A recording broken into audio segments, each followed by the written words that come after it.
શ્રી સ્વામિનારાયણ ભગવાનની જય. ગુણાતીતાનંદ સ્વામી મહારાજની જય. ભગતજી મહારાજની જય.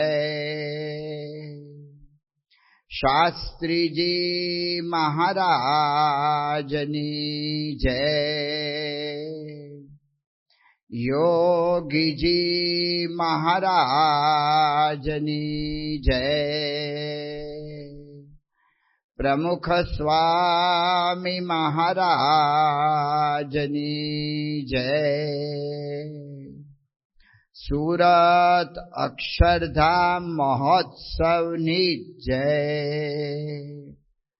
કાર્યકર સુવર્ણ મહોત્સવની જય.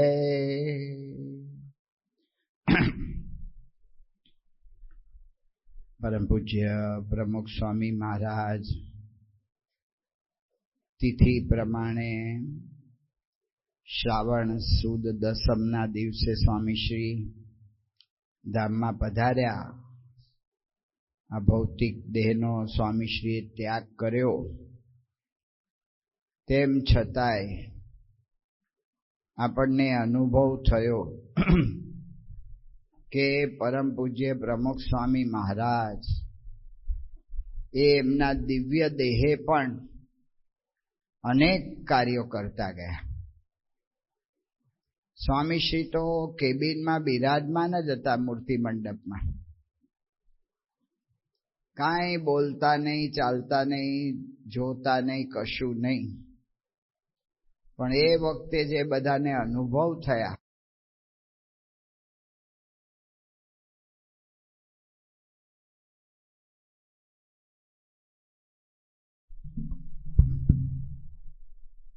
મુંબઈમાં પ્રમુખ સ્વામી મહારાજની શ્રદ્ધાંજલિ સભા હતી અને શ્રદ્ધાંજલિ સભામાં પૂજ્ય આદર્શ જીવન સ્વામી પ્રવક્તા હતા. એમાં હું એને મદદ કરતો હતો.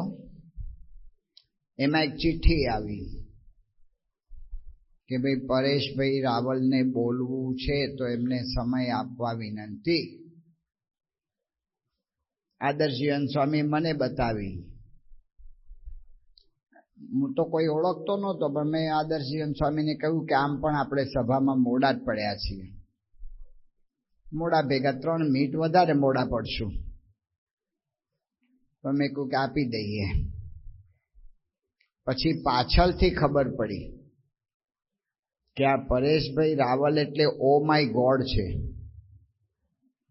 કહેતા કે એમણે ઓ માય ગોડ ફિલ્મ એવી તૈયાર કરી જેમાં હિન્દુ ધર્મની બધી નાની નાની બાબતો, ટીકા ટિપ્પણ અંગેની નિંદા કરતી એ બધી બાબતો એમણે લઈ લીધેલી.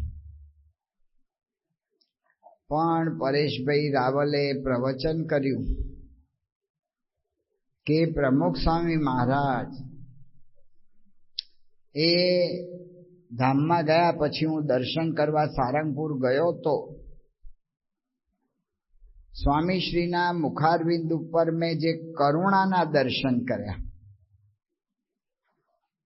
હું સ્થિર થઈ ગયો. એમ બોલતા બોલતા એમના ગળે ડૂમો ભરાઈ ગયો અને એમણે એવું કહ્યું કે મને અફસોસ થયો કે આવા પુરુષ હયાત હતા ત્યારે કેમ હું એને મળવા ના ગયો. આવા પુરુષ આ લોકમાં પધાર્યા, એમણે બધી વાતો કરી. સ્વામી તો ધામમાં પધારી ગયા છે, પછી પણ સ્વામી કેટલું કામ કરી શકે છે. એક કુટુંબમાં પતિ પત્નીએ નક્કી કરી નાખેલું છૂટાછેડા લેવા. પત્ની પિયર જતા રહ્યા હતા અને નક્કી થઈ ગયું, તારીખે નક્કી થઈ ગઈ હતી કે આ તારીખે કોર્ટમાં જઈને છૂટાછેડા લેવાના છે. એમાં બાપા ધામમાં પધાર્યા. એ ભાઈ આપણા હરિભક્ત હતા, એટલે એને વિચાર થયો કે ચલો બાપાના દર્શન કરવા જઈએ. એમાં એને વિચાર આવ્યો કે મારી પત્ની છે, ભલે અમે છૂટાછેડા જ લેવાના છે, એને પૂછી લઉં દર્શન કરવા હોય તો સ્વામીના દર્શન કર્યા પછી છૂટાછેડા લે તો વધારે સારું થાય, એવી કઈ ભાવના હશે. પત્નીને પૂછ્યું કે સ્વામીશ્રીના અંતિમ દર્શન થાય છે, જવું છે? તો કે હા જઈએ આપણે. તો એ બેન ને ભાઈ બંને આવ્યા સારંગપુર, બાપાના દર્શન કર્યા, બહાર નીકળ્યા અને બંનેને વિચાર આવ્યો કે પ્રમુખ સ્વામી મહારાજે આખી જિંદગી બધાને જોડ્યા છે અને આપણે બે જણ છૂટા થવાની વાત કરીએ છીએ. અને એમાંથી સમાધાન થઈ ગયું, છૂટાછેડા બંધ થઈ ગયા, બે ઘરે પાછા જતા રહ્યા. સ્વામી શ્રી ધામમાં પધાર્યા છે. આપણા એક અમદાવાદના કાર્યકર્તા ઘરે ગયા, એમના સેવામાં હતા બાપાની ત્યાં. એમના એરિયાનો જે સફાઈ કામદાર, એને રોજની ટેવ બધા ઘરેથી 1 રૂપિયો, 2 રૂપિયા, 5 રૂપિયા કઈ માગે, બધા એને આપે અને એ કે જે કઈ 25-30 રૂપિયા જે ભેગા થાય એટલે એનો દારૂ લાવે ને દારૂ પીએ, પછી જ કામ કરે. એ આપણા હરિભગતના પત્ની હતા, એને ઘરે ગયો અને પૂછ્યું કે તમે લોકો 5-7 દિવસથી દેખાતા નહોતા, ક્યાં હતા? કે અમે તો પ્રમુખ સ્વામી મહારાજ ધામમાં પધાર્યા હતા એટલે અમે ત્યાં સેવામાં ગયા હતા, એટલે અમે 5 દિવસ ત્યાં રોકાયા હતા. તો આણે કહ્યું કે હું પણ ત્યાં આવ્યો હતો. એટલે તમે? હા, કે અમે બધા સફાઈ કામદારોએ નક્કી કર્યું કે ચાલો આપણે પ્રમુખ સ્વામી મહારાજના છેલ્લા દર્શન છે તો કરી આવીએ. અને છેલ્લા દર્શન કરવા અમે ત્યાં આવ્યા હતા અને કે ત્યાં પ્રમુખ સ્વામી મહારાજના દર્શન કર્યા, અમને બધાને વિચાર આવ્યો એટલે અમે ત્યાં અમારા વ્યસન મૂકીને આવ્યા છીએ, એટલે હવે હું દારૂ પીતો નથી. સ્વામી કેટલા કામ કરે છે. આજની વાત એટલા માટે કરવાની છે, આજે બાપાના છેલ્લા દર્શન થયા આપણને આ દેહે, પછી મહંત સ્વામી મહારાજ રૂપે હવે આપણે દર્શન કરીએ છીએ. તો સ્વામીશ્રીને 5 દિવસ આપણે રાખ્યા હતા. આપણને કેટલાકે સૂચન કર્યું કે ગમે તેમ તમે કહો, મહિમાની વાત કરો, પણ દેહ તો દેહ જ છે, એટલે દેહમાંથી આત્મા જતો રહે એટલે એને વિકાર થાય જ. એટલે તમારે આ બધું ધ્યાન રાખવું જોઈએ. આમ તેમ એના માટે અમુક ઇન્જેક્શનો ને એવું આવે છે. આપણે સ્વામીને કશું જ આપ્યું નથી, કોઈ જાતની એવી કોઈ ટ્રીટમેન્ટ નહોતી કરી. આ તો આપણું દર્શન યાત્રા શરૂ થઈ પછી સૂચન આવેલું, એટલે એમાં એવા ડોક્ટરો હોય છે, હું બહુ વિજ્ઞાનમાં જાણતો નથી, પણ એને કંઈક ફોરેન્સિક વિભાગ એવું કહેવામાં આવે છે. તો એના ડોક્ટરો આવું બધું ધ્યાન રાખતા હોય. કોઈ પણ માણસ મરી જાય તો એના મૃતદેહનું, તો એવા ડોક્ટર હતા એક, લગભગ આ મૂળ ગામ એમનું ઉત્તરસંડા કે નરસંડા, પણ વર્ષોથી અમદાવાદમાં સેવા એટલે આ વ્યવસાયમાં પડ્યા હતા. પ્રફુલ્લભાઈ, કદાચ મારે નામની ભૂલ થાય છે. તો એમને બોલાવ્યા. એ રોજ દિવસમાં 2-3 વાર ચેક કરી જાય. દેહને કાંઈ પ્રશ્ન નથી ને? બધા આપણને પ્રશ્ન કરતા હતા કે તમે સ્વામીને બેસાડી રાખ્યા છે, જ્યારે વિધિ કરવાની થાય ત્યારે સુવડાવવા પડશે, એ નહીં થઈ શકે.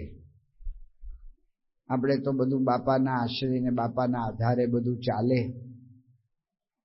તો આ ડોક્ટરને આપણે વાત કરેલી, સ્વામીશ્રીના છેલ્લા દિવસે એટલે આજના દિવસે આપણે મૂર્તિ મંડપમાંથી સ્વામીના ઉતારે સ્નાનાદિક વિધિ માટે લઈ ગયા.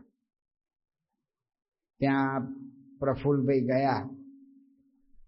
એમણે દરેક શરીરના અંગોને ચેક કર્યા, કહેતા કે વાળ્યા.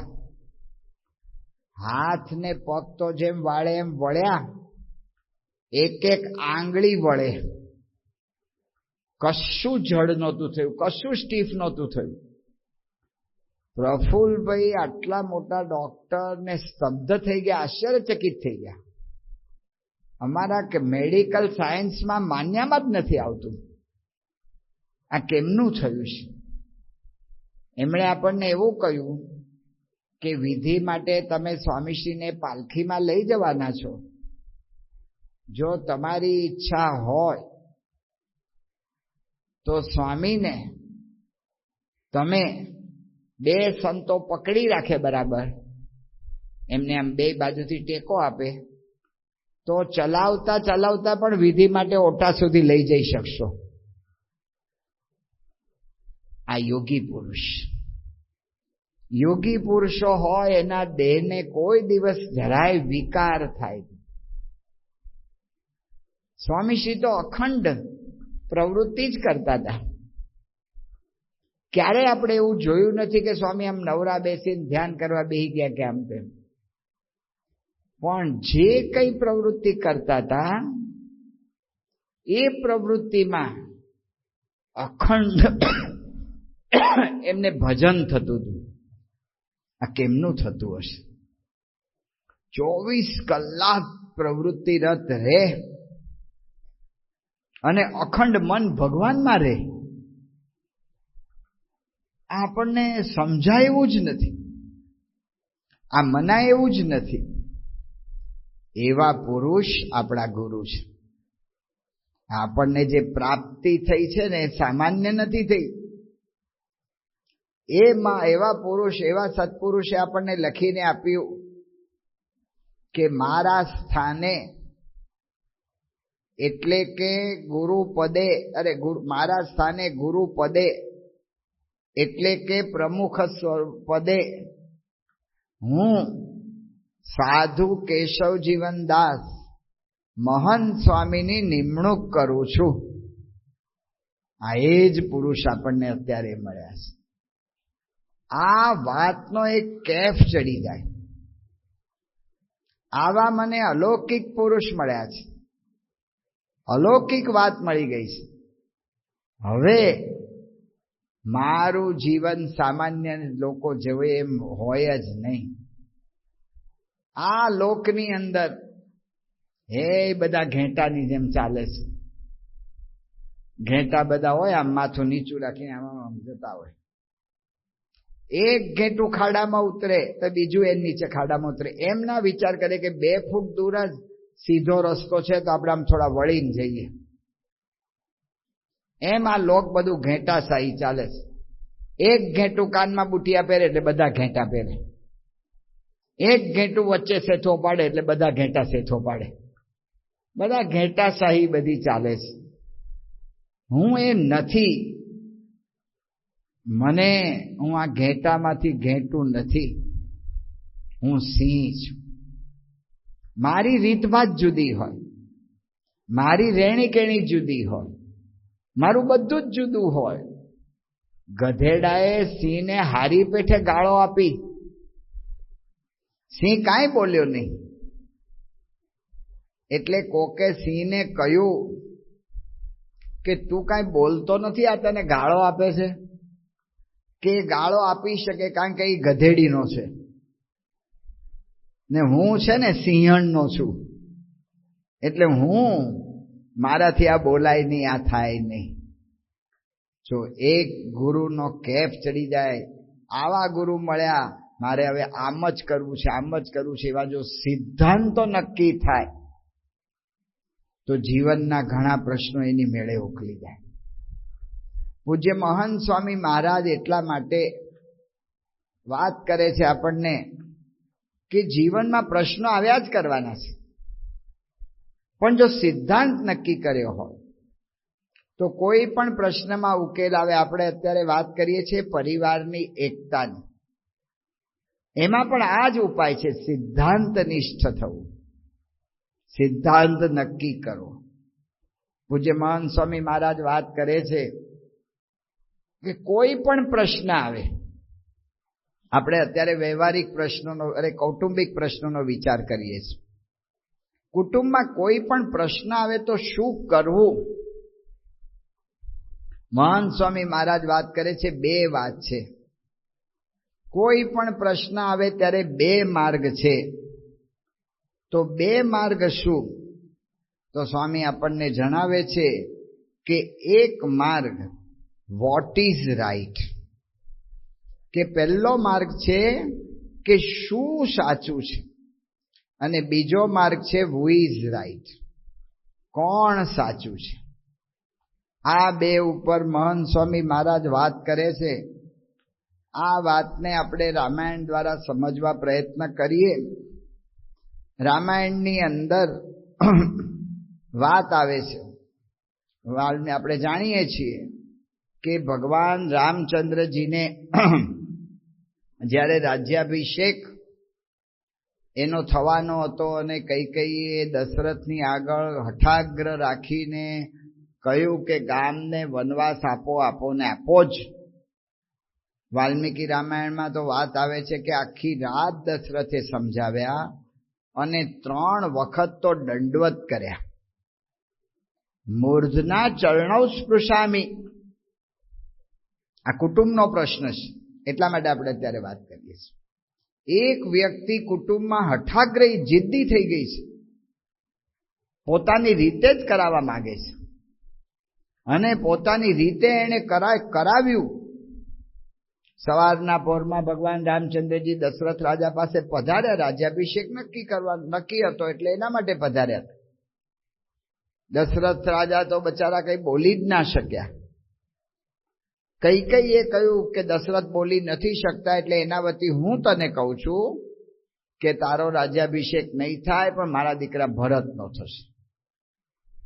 ને બીજી વાત કરી કે રામ અરે તારે 14 વર્ષ વનવાસ જવાનું છે. તુલસીદાસજી લખે છે કે જ્યારે ભગવાન રામચંદ્રજીને આ વાત કરવામાં આવી, વાલ્મીકી કહે છે કે મરણોપમમ વચનમ, મરણ તુલ્ય બાણ હતું આ વાઘ બાણ. પણ તુલસીદાસજી લખે છે કે એ વખતે રામચંદ્રજી ભગવાને શું કર્યું?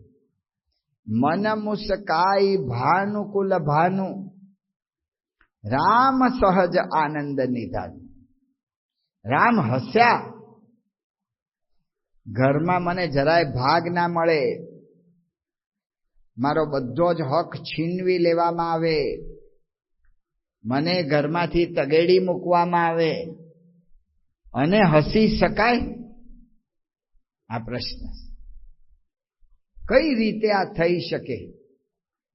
તો તુલસીદાસજી લખે છે રામ સહજ આનંદ નિધાન. ભગવાન રામચંદ્રજીનો આનંદ સાહજિક હતો. જ્યારે નીલકંઠવર્ણી રામાનંદ સ્વામી પાસે પધારે, રામાનંદ સ્વામી એમને દીક્ષા આપવાનું વિચાર્યું. રામાનંદ સ્વામી જોયું કે નીલકંઠવર્ણીનો આનંદ એ સાહજિક છે, કોઈના પર આધારિત નથી. એટલે એમનું નામ પાડ્યું સહજાનંદ. સહજ આનંદ યસ્ય સહ. આપણી એક પણ ક્રિયા સાહજિક નથી. હસવાની ખાલી એક જ ક્રિયાનું આપણે દ્રષ્ટાંત લઈએ. જો આપણે બરાબર માર્ક કર્યું હોય તો હસવાની ક્રિયા છે એ કેટલી સાહજિક છે, એમાં કાંઈ પૈસા લેવા દેવા કશું જ કાંઈ કરવું પડતું નથી. પણ જોજો આપણે હસીએ ને, હા હા હા હા હા, અને તરત શું કરીએ છીએ? હસીએ ને આપણે બાજુવાળા સામે જોઈએ. બાજુવાળો જો હસતો હોય ને તો આપણું હાસ્ય ખીલી ઉઠે છે. પણ કોક હસતો હોય એમ હા હા હા હા, અને હું એની બાજુમાં બેઠો હોઉં ને હું આમ જોઉં ને તો બોલો એનું હાસ્ય કરમાઈ જાય છે. એટલે તું હસ ને, તને હસવા જેવું લાગે છે, તું હસ ને, તું કેમ નથી હસતો? હસવામાં આપણે પરતંત્ર છે. યોગીજી મહારાજ જે આમ સાહજિક હસી શકતા હતા, એ હસતું મુખ રાખીને સૌને હસવતા, જાણે અમૃત વર્ષે છે એના નેણથી સાહજિક હસી શકતા. સાહજિક હસી નથી શકતા આપણે દરેક ક્રિયામાં બીજાને પરતંત્ર છે. બીજો મને શું કહેશે એના આધારે જ આપણું બધું ચાલે છે. સહજાનંદ નથી. ટ્રેનમાં કે બસમાં જતા હોઈએ, કોઈ પેસેન્જર જો ચડે ને, તરત આપણે અનકોન્શિયસલી, આપણે અજાગ્રતપણે શું કરીએ છીએ? એ શું છે કે આ ચડ્યો એ મને જોઈ રહ્યો છે, તો મારા વાળ અને મારા કપડાં બરાબર દેખાય છે ને? પરતંત્ર છે. બીજો શું કહેશે એવા કપડાં આપણે પહેરીએ છીએ, એ પ્રમાણે આપણો પ્રયત્ન થાય. વૈશાખ સુદ ત્રીજ, અખાત્રીજ હોય છે. અમારે અખાત્રીજનું કોઈ મુહૂર્ત જોવાનું નહીં, એટલે લગ્ન જે બધા એ વખતે ઘણા બધા લગ્ન થાય. અને અમારે સારંગપુરમાં 40 ડિગ્રી 42 ડિગ્રી જેટલી ગરમી હોય. મે મહિનામાં અખાત્રીજ આવે, તે વરરાજા તૈયાર થઈને આવે. તે વરરાજા તૈયાર થઈને આવ્યા હોય, બધા સંતો એને હાર તોરા કરે, બધું કરે, પણ શું પહેર્યું હોય? તો અંદર શર્ટ ઉપર ટાઈ મારીને એની પર કોટ. એટલે આ ઠંડા પ્રદેશનો આ પહેરવેશ છે. આ ઉનાળામાં તું બફાઈ જઈશ, ભલે બફાઈ જવું, તો મારો વટ પડવો જોઈએ. બધામાં પરતંત્ર. આપણે દુઃખ સહન કરીને પણ એની અંદરથી આપણે પરતંત્ર પ્રભાવ પાડવા માંગીએ છીએ. સહજ આનંદ લઈ નથી શકતા. મને અનુકૂળ એવા કપડાં પહેરી નથી શકતા. બીજા શું કહેશે એ પ્રમાણે કપડાં પહેરીએ છીએ, એ પ્રમાણે બોલીએ છીએ, એ પ્રમાણે ચાલીએ છીએ, એ પ્રમાણે હરીએ છીએ, ફરીએ છીએ. એટલે કહ્યું કે આવા સંજોગોમાં રામ હસ્યા. મન મુસ્કાઈ ભાનુકુલ ભાનુ રામ સહજ આનંદ નિધાન. રામ ભગવાનને સાહજિક આનંદ હતો. એ સાહજિક આનંદ લઈ શકતા હતા. એમનો આનંદનો આધાર કોઈ દેશ નહોતો કે હું અયોધ્યામાં રહું તો જ રાજી, ને હું જંગલમાં જાઉં તો દુઃખી. એમને એવું હતું જ નહીં. એમના આનંદનો આધાર કાળ ઉપર નહોતો કે મારો રાજ્યાભિષેક થાય તો જ આનંદ, ને મને જંગલમાં નાખે તો હું દુઃખી. એવું જરાય. એમનો આનંદ કોઈ વ્યક્તિ પર નહોતો કે મારા સગાવાલા ને મિત્ર મંડળ સાથે હોય તો જ હું સુખી, ને મારા સગાવાલા કે કોઈ સાથે ન હોય તો હું દુઃખી. કોઈ ઉપર એમનો આનંદ નહોતો. એમનો આનંદ સાહજિક હતો. આ સાહજિક આનંદ કઈ રીતે લઈ શકાય? પ્રમુખ સ્વામી મહારાજે એનું રહસ્ય ઉદ્ઘાટિત કર્યું. ભગવાન અને સંતના ચરિત્ર એને આપણા જીવનમાં કઈ રીતે લાવી શકાય, એમના ગુણ આપણા જીવનમાં કેવી રીતે આવે, આ વાત છે ને સંત જ આપણને શીખવી શકે. પ્રમુખ સ્વામી મહારાજ 74માં ગયા પરદેશ યાત્રામાં, અને પરદેશ યાત્રામાં બાપા ગયા, અને ત્યાં યોગી મહારાજ ધામમાં ગયા પછી પહેલી વાર બાપા જતા હતા. કેટલો મોટો આમ મહિમા કહેવાય. ગુરુપદે પોતે પોદ્દાર કોલેજમાં બહુ મોટું સન્માન આપીને બધાએ વાતો કરેલી. બીજે દાડે બાપા પ્લેનમાં બેઠા અને ઝોમો કેન્યાટા એરપોર્ટ ઉપર નૈરોબીમાં ઉતરણ થયું, લેન્ડ થયું. પ્લેન લેન્ડ થયું અને પોલીસ અધિકારી અંદર આવ્યો પ્લેનમાં. બધા સાથે હતા, એ રાજી થઈ ગયા કે ઓહો હો કેટલું સન્માન. ઠેઠ પ્લેનની અંદર પોલીસ આવે. અને એને પૂછ્યું હુ ઇઝ પ્રમુખ સ્વામી? કે આ બેઠા ભાઈ, આ બેઠા. એ કે પ્રમુખ સ્વામી મહારાજને કેન્યાની ધરતી પર પગ મૂકવાનો અધિકાર નથી. બધા સ્તબ્ધ થઈ ગયા. 2 મિનિટમાં પાછો આવ્યો. નોટ ઓનલી પ્રમુખ સ્વામી મહારાજ, પ્રમુખ સ્વામી મહારાજ એન્ડ પાર્ટી, એમની આરે જે 8-10 સંતો અને જે 5-7 હરિભક્તો છે, કોઈ નીચે નહીં ઉતરી શકે. પૂજ્ય ડોક્ટર સ્વામી કહે કે હું સ્વામીની સાથે હતો, મારું મોઢું ઉતરેલી કઢી પર દિવેલ પીધું હોય ને એના જેવું થઈ ગયું હતું. પૂજ્ય વિવેક સાગર સ્વામી કે હું બાપા હારે હતો, તો પ્લાસ્ટિકની કોથળીમાં આપણે લોટ લઈને આવ્યા હોય ઘરે, અને પછી એ લોટ આપણે ત્રાસમાં ઠાલવી દઈએ, પછી કોથળી જેમ કરમાઈ જાય ને એમ મારું મોઢું એવું કરમાઈ ગયું હતું. બધા આવી ઘેરી અસરમાં હતા. પ્રમુખ સ્વામી મહારાજનો છેલ્લો જન્મદિવસ સુરતમાં મહંત સ્વામી મહારાજે ઉજવ્યો હમણાં છેલ્લા ગયા વર્ષે. તો એ વખતે માગસર સુદ આઠમ હતી ને સ્વામી ઉજવેલો. એ વખતે પૂજ્ય ડોક્ટર સ્વામી ત્યાં હતા. પૂજ્ય ડોક્ટર સ્વામીએ પ્રવચનમાં આ પ્રસંગ એમને કહેવાનું કહ્યું હતું. ડોક્ટર સ્વામી આ પ્રસંગ કયો. ડોક્ટર સ્વામી કે મેં નિર્વિકલ્પ સમાધિના દર્શન કર્યા. પ્રમુખ સ્વામી મહારાજના દર્શન કર્યા, કાંઈ અસર નહીં. મૂર્તિમાન નિર્વિકલ્પ સમાધિ, એને કઈ ઈચ્છા જ થતી નથી. પૂજ્ય કોઠારી સ્વામીએ એ વખતે ડાયરી લખવા આપી. મને આવા સંજોગોમાં કોઈ ડાયરી આપે ને માથામાં પછાડ્યું, પણ સ્વામી તો આનંદથી આશીર્વાદ લખી આપ્યા. સ્વામી કે આપણને આત્મા માનીએ તો આવવા જવાનું ક્યાં છે? ભગવાન જે કરે આપણા સારા માટે કરતા હોય એમ વિચાર રાખવો, એવું સ્વામી લખી આપ્યું. સંતો બધા મૂંઝાઈ ગયેલા હતા. બાપાએ બધા સંતોને ભેગા કર્યા કે આવો એક વાત કરીએ.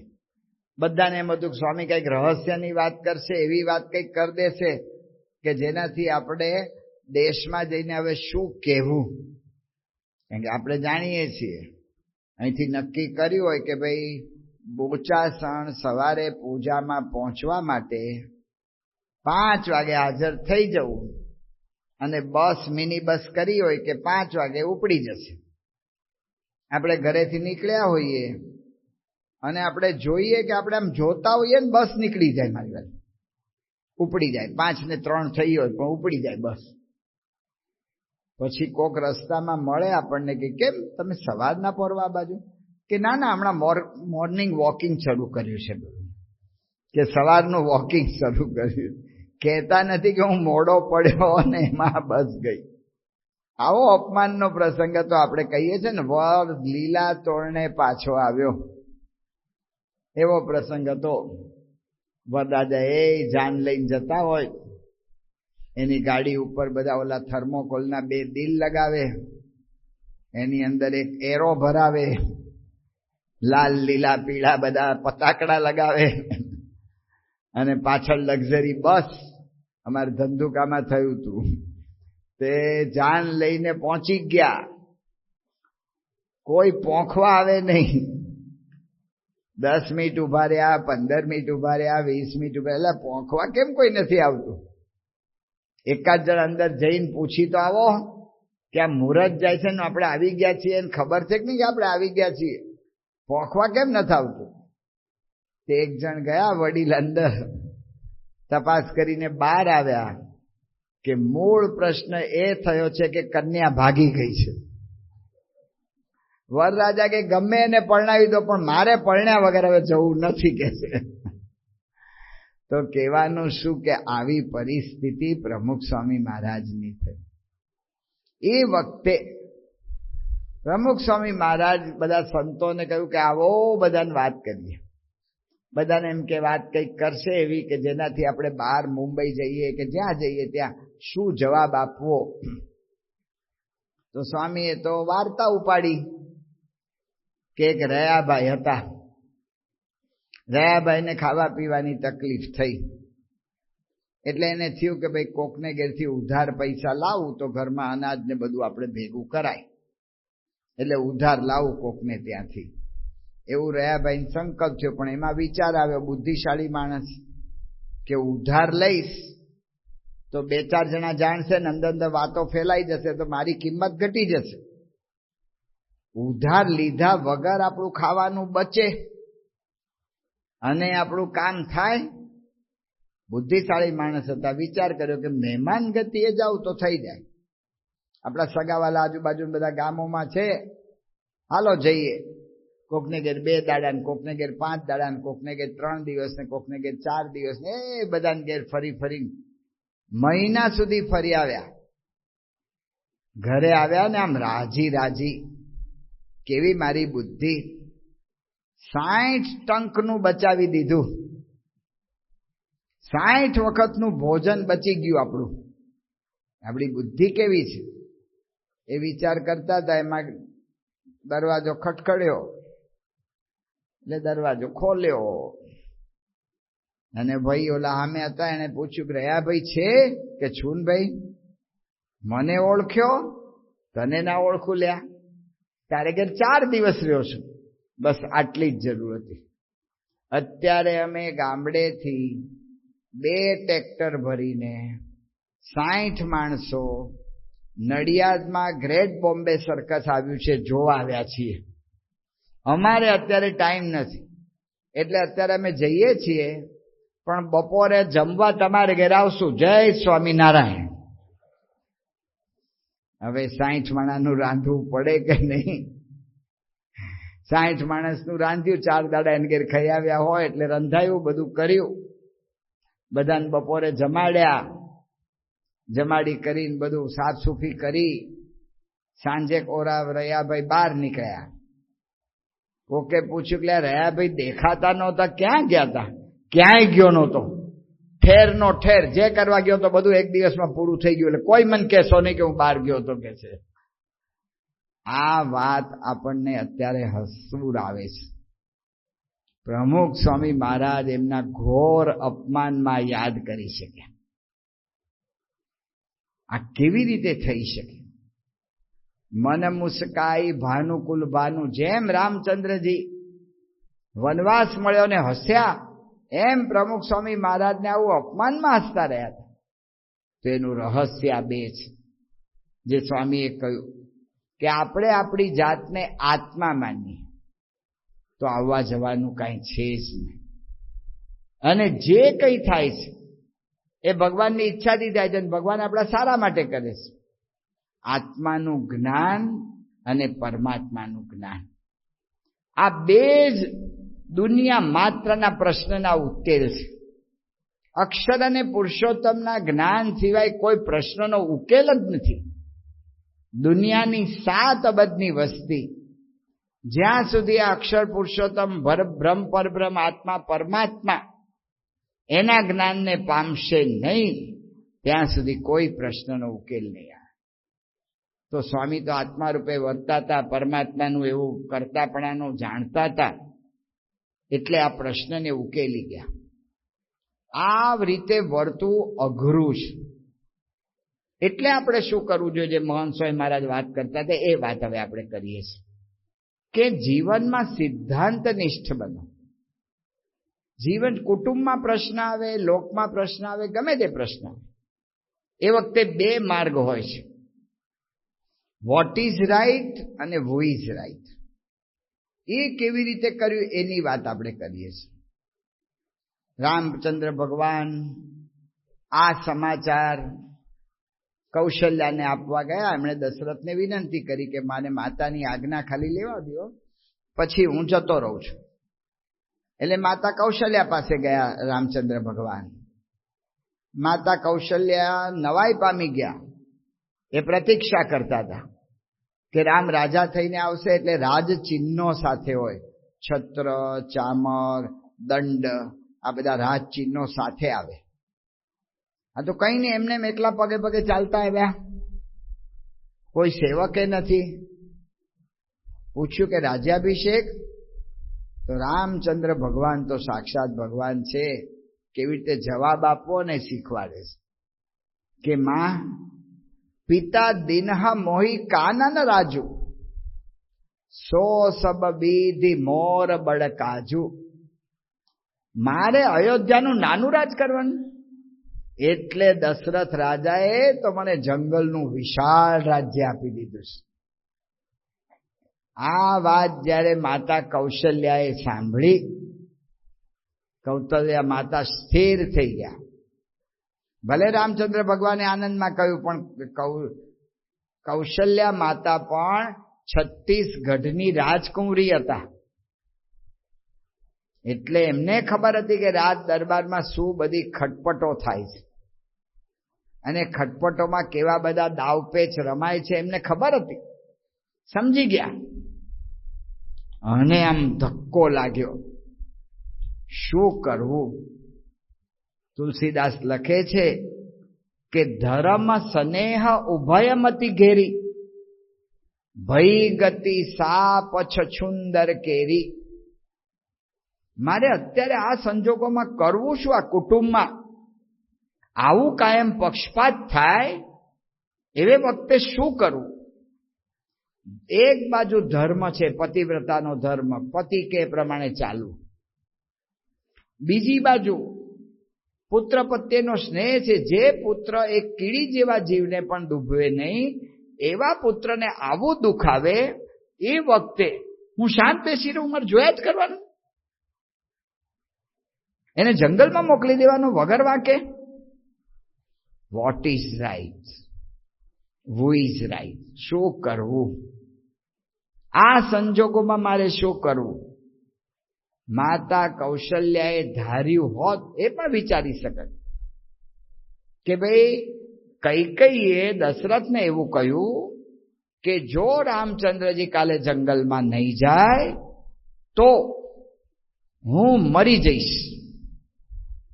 તો માતા કૌશલ્યાએ કહી શકત કે જો રામચંદ્ર જંગલમાં જશે તો હું મરી જઈશ. તમે હવે નક્કી કરો તમારે ઘરમાં શું કરવું છે, એનું રાખવું છે કે મારું રાખવું છે?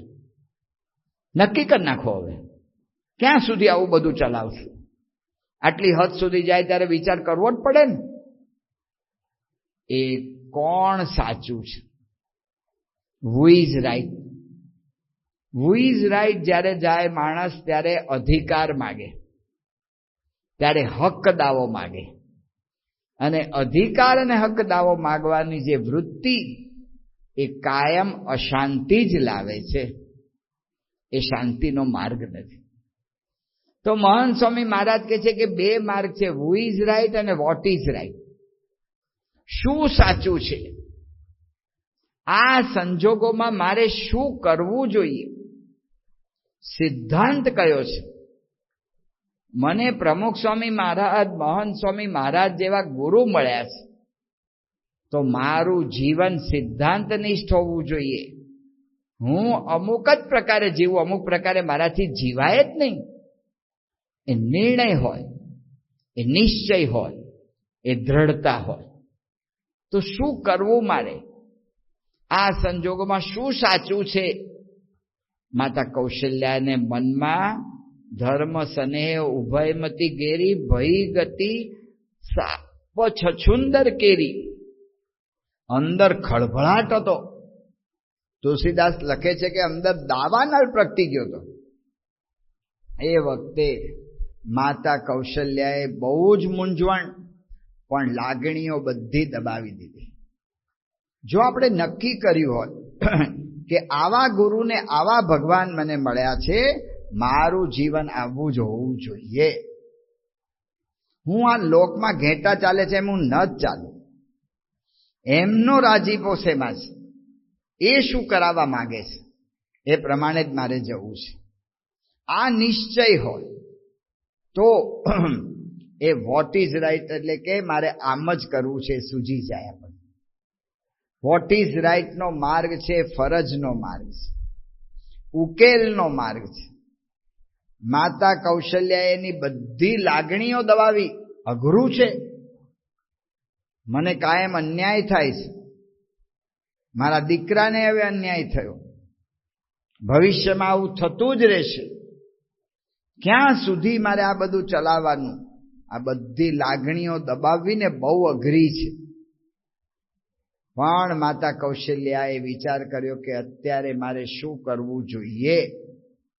મારે કુટુંબને જો બચાવી લેવું હોય, એક વ્યક્તિએ ભૂલ કરી છે, હું પણ એની જેમ જ ભૂલ કરીશ, તો ધીમે ધીમે ભૂલ વધ્યા જ કરશે અને કોઈ જાતનો નિર્ણય નહીં આવે ને બધું તૂટી પડશે. ભલે એણે ભૂલ કરી, મારે ભૂલ નથી કરવી. મારે હક ઉપર નથી જવું, મારે ફરજ પર જવું છે, ઉકેલ તરફ જવું છે. માતા કૌશલ્યા ઉકેલ તરફ ગયા તો આખા કુટુંબમાં સંપ જળવાઈ રહ્યો. આખા કુટુંબમાં એમને પણ બહુ દુઃખ લાગ્યું. વાલ્મીકી રામાયણમાં આવે છે કે માતા કૌશલ્યા જ્યારે એને કહ્યું, પહેલા તો એકદમ સ્થિર થઈ ગયા, થોડી વખત તો કઈ બોલી ના શક્યા, પણ વિચાર કરીને કહ્યું કે જા બેટા, પિતાની આજ્ઞા છે ને એટલે તારે આજ્ઞા પ્રમાણે કરવું જ જોઈએ, હું તને રજા આપું છું. અને એમ કહેતા કહેતા એમણે એક તાવીદ હાથમાં લીધું અને ભગવાન રામચંદ્રજીના હાથે બાંધતા બાંધતા માતા કૌશલ્યા રડવા પાડ્યા. અંદર તો દાવાનળ છે, રોકી ના શકાય. બેટા, હું અહીંયા દેવતાઓનું પૂજન કરીશ અને એના દ્વારા, મારા દ્વારા પૂજાયેલા દેવતાઓથી તને રાક્ષસો પિશાચો એ કંઈ ના કરે. હે બેટા, તને નરભક્ષુય મનુષ્યોથી તે તો આમ રક્ષતું, એ તારી રક્ષા કરે. તને સિંહ, વાઘ, રીંછ કોઈ પશુ નડે નહીં, સર્પ, મચ્છર કોઈ તને કંઈ કરે નહીં. આ બોલતા બોલતા તાવીજ બાંધતા બાંધતા માતા જશોદા પડી ગયા બેભાન. માતા કૌશલ્યા પડી ગયા ને બેભાન થઈ ગયા. અંદર ખરેખરો દાવાનસ. રામચંદ્ર ભગવાને ઊભા કર્યા અને એમને આશ્વાસન આપ્યું. માતા કૌશલ્યા કહ્યું, બેટા જા તો જા, વાંધો નથી. Vote is right? Vote is right નું પહેલું પગથિયું છે ઉકેલ તરફ જવું. આપણી પ્રકૃતિ કેવી છે? કોઈ પણ પ્રશ્ન આવે ને તો આપણે પ્રશ્નને ચોળીએ છીએ, એ પ્રશ્નને પંપાળીએ છીએ અને પહોળો કરીને પુનરાવર્તન કરીએ છીએ. જોજો, જો આપણે માર્ક કર્યું હોય તો આપણને ધારો કે અત્યારે ઓલું શું કંઈક ટાઇફોઇડ બહુ થાય છે એવા મને સમાચાર મળ્યા કે હમણાં કંઈક ટાઇફોઇડનો રોગ ચાલુ થયો છે. ટાઇફોઇડ કે મેલેરિયા એવો રોગ થયો હોય, કોક આપણને પૂછે કે શું કાંઈ એમ માંદા છો? અરે ભાઈ, આ મેલેરિયા, આપ તો છે ને મચ્છરદાની બાંધીને જ સૂઈ જવું, કાયમ મચ્છરદાની રાખું છું, અહીંથી 7:30 થી શરૂ કરે. કે ક્યારે મચ્છર કરડીને તાવ ઉપર આવે તો પ્રશ્ન જુદો જ હજી, અને પછી મચ્છર કરડ્યું ને તાવ આવ્યો ને કેવો ધ્રુજ્યો ને આ ને તે. આપણે આપણા દુઃખને ચોળી ચોળીને એમાંથી સુખ લેવા પ્રયત્ન કરીએ છીએ. આ માણસની પ્રકૃતિ છે કે કંઈ પણ આપણે માંદાન મળવા જઈએ, માંદાન મળવા જઈએ ત્યારે બસમાં બેસીને કે રિક્ષામાં બેસીને કે ગાડીમાં જઈએ એટલે શ્રમ તો ઉઠાવીએ છીએ. માંદાને મળીએ, એને એપેન્ડિક્સનું ઓપરેશન કર્યું હોય, આપણે મળીએ એટલે ઓલાને સાહજિક આપણે પૂછીએ કરીએ કેમ છે, કે ભાઈ રાહત બહુ થઈ ગઈ. આ એપેન્ડિક્સનો દુખાવો એવો થયો તો ને આમ બેવડ વળી જવાય. એમ આપણાજી તો ઓલો વાત શરૂ કરે ને એની પહેલા મારા જેવો શું કરે, ખરેખર ભાઈ પેટમાં દુખાવો થાય ને સખત હોય છે. મને આ ગઈકાલે એવો ગોટો ચડ્યો, એવો ગોટો ચડ્યો, પણ તે તો ફરાળમાં 2 કિલો સૂકી ભાજી દાબી હતી એનો ગોટો ચડ્યો હતો, અને આ એપેન્ડિક્સનો ગોટો. કાંઈ ફેર હોય કે નહીં? પણ આપણે સગાવાલાના સમાચાર માંગીને પૂછવા જઈએ છીએ ને વાતો આપણી જ કરીએ છીએ. આ આપણી પ્રકૃતિ છે. પ્રશ્નોને વધારે પડતા પહોળા કરવા, પોતાની જ વાત કર્યા કરવી, આ આપણી પ્રકૃતિ છે. તો એની અંદર માતા કૌશલ્યાએ આ રસ્તો લીધો. ભાઈ રે, આપણા દુઃખનું કેટલું જોર! નાની એવી જાતક વાતનો મચાવીએ નહીં કલશોર. ભાઈ રે, આપણા દુઃખનું કેટલું જોર! ઉકેલ તરફ જવું. વોટ ઇઝ રાઈટ નું પહેલું પગથિયું ઉકેલ તરફ જવું. ઘણી વખત આપણે જોઈએ છીએ કઈ પ્રશ્ન થાય ને, જો હું કહેતો હતો ને, મેં કીધું જ તું કે આ રીતે હરિભક્તોને ઉભા કરશો ને એટલે ધક્કા મૂકી થશે. જો થઈને જો જો જો ધક્કા મૂકી, એટલે ભાઈ તમે કીધું તું બધું સાચું હતું, બધું બરાબર હતું, પણ હવે શું કરવું એ કયો ને. થઈ ગયું એ થઈ ગયું. પૂજ્ય ડોક્ટર સ્વામી કહે છે, done is done, it can not be undone whether you go to London. તમે ગમે ત્યાં જાઓ, થઈ ગયું એ થઈ ગયું. હવે કઈ ન થવાનું બનવાનું નથી. હવે શું કરવાનું છે? ભૂલ થઈ ગઈ કઈ નહીં. ઘરમાં એક વ્યક્તિ વિચિત્ર છે એટલે ભૂલ થઈ ગઈ, પણ કરવાનું શું છે? હવે આપણે જો ઘરનો સંપ રાખવો હોય તો શું કરવું જોઈએ? તો માતા કૌશલ્યા, વોટ ઇઝ રાઈટ, ઉકેલ તરફ જવું. આ પહેલું પગથિયું. આખા કુટુંબનું વાતાવરણ આવું છે. બધાના મનમાં એક જ વિચાર છે. સીતાજી પાસે ભગવાન રામચંદ્રજી આવ્યા કે મારે જંગલમાં જવાની આજ્ઞા થઈ છે, હું જઉં છું. એક પ્રશ્ન સીતાએ પૂછ્યો નથી કે કોણે આ કર્યું. હરામડી કઈ એનો ટાંગો તોડ નાખું. કાંઈ પ્રશ્ન કે કશું બોલી નથી સીતાજી કે કોણે આ કર્યું. કઈ પૂછ્યું જ નહીં. સીતાજીએ પ્રશ્ન વિચાર કર્યો કે અત્યારે રામચંદ્રજી જંગલમાં જાય છે, મારી ફરજ છે કે મારે એને મદદ કરવી, કહેતા કે એમને હૂંફ આપવી. ભગવાન રામચંદ્રજી રોક્યા કે તમે ના આવશો, જંગલમાં બહુ દુઃખ છે. સીતાજી કહ્યું, દુઃખ હોય કે ગમે તે હોય, તમે સાથે હશો એટલે મને વાંધો નથી. મારી ફરજ છે, મારે તમારે એકલા તમે જંગલમાં જાઓ તો તમને હૂંફ મળવી જોઈએ, એટલે તમારી સેવામાં મારે આવવું છે.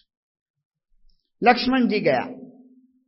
લક્ષ્મણજીએ કહ્યું કે તમે બે જંગલમાં જતા હો તો હું તમારી સાથે આવું. લક્ષ્મણજી તૈયાર થઈ ગયા. ભગવાન રામચંદ્રજીએ કહ્યું કે જા માતા સુમિત્રા પાસે રજા લઈ આ. માતા સુમિત્રા પાસે જ્યારે લક્ષ્મણ ગયા ત્યારે લક્ષ્મણજીએ સુમિત્રાને વાત કરી.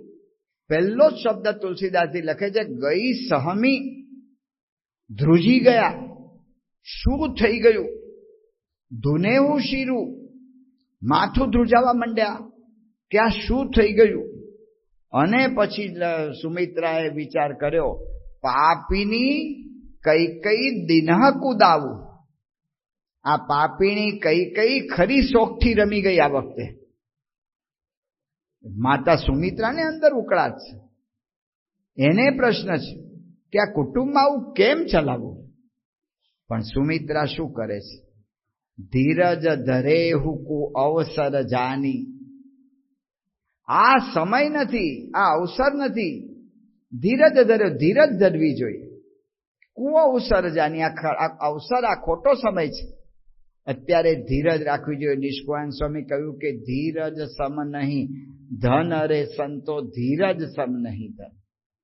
બેંકમાં જેમ આપણા લોકરમાં ઘરેણા મૂકીએ છીએ, પૈસા મૂકીએ છીએ, બીજું બધું મૂકીએ છીએ, એમ આ બેંકમાં ધીરજ મૂકવા જેવી છે.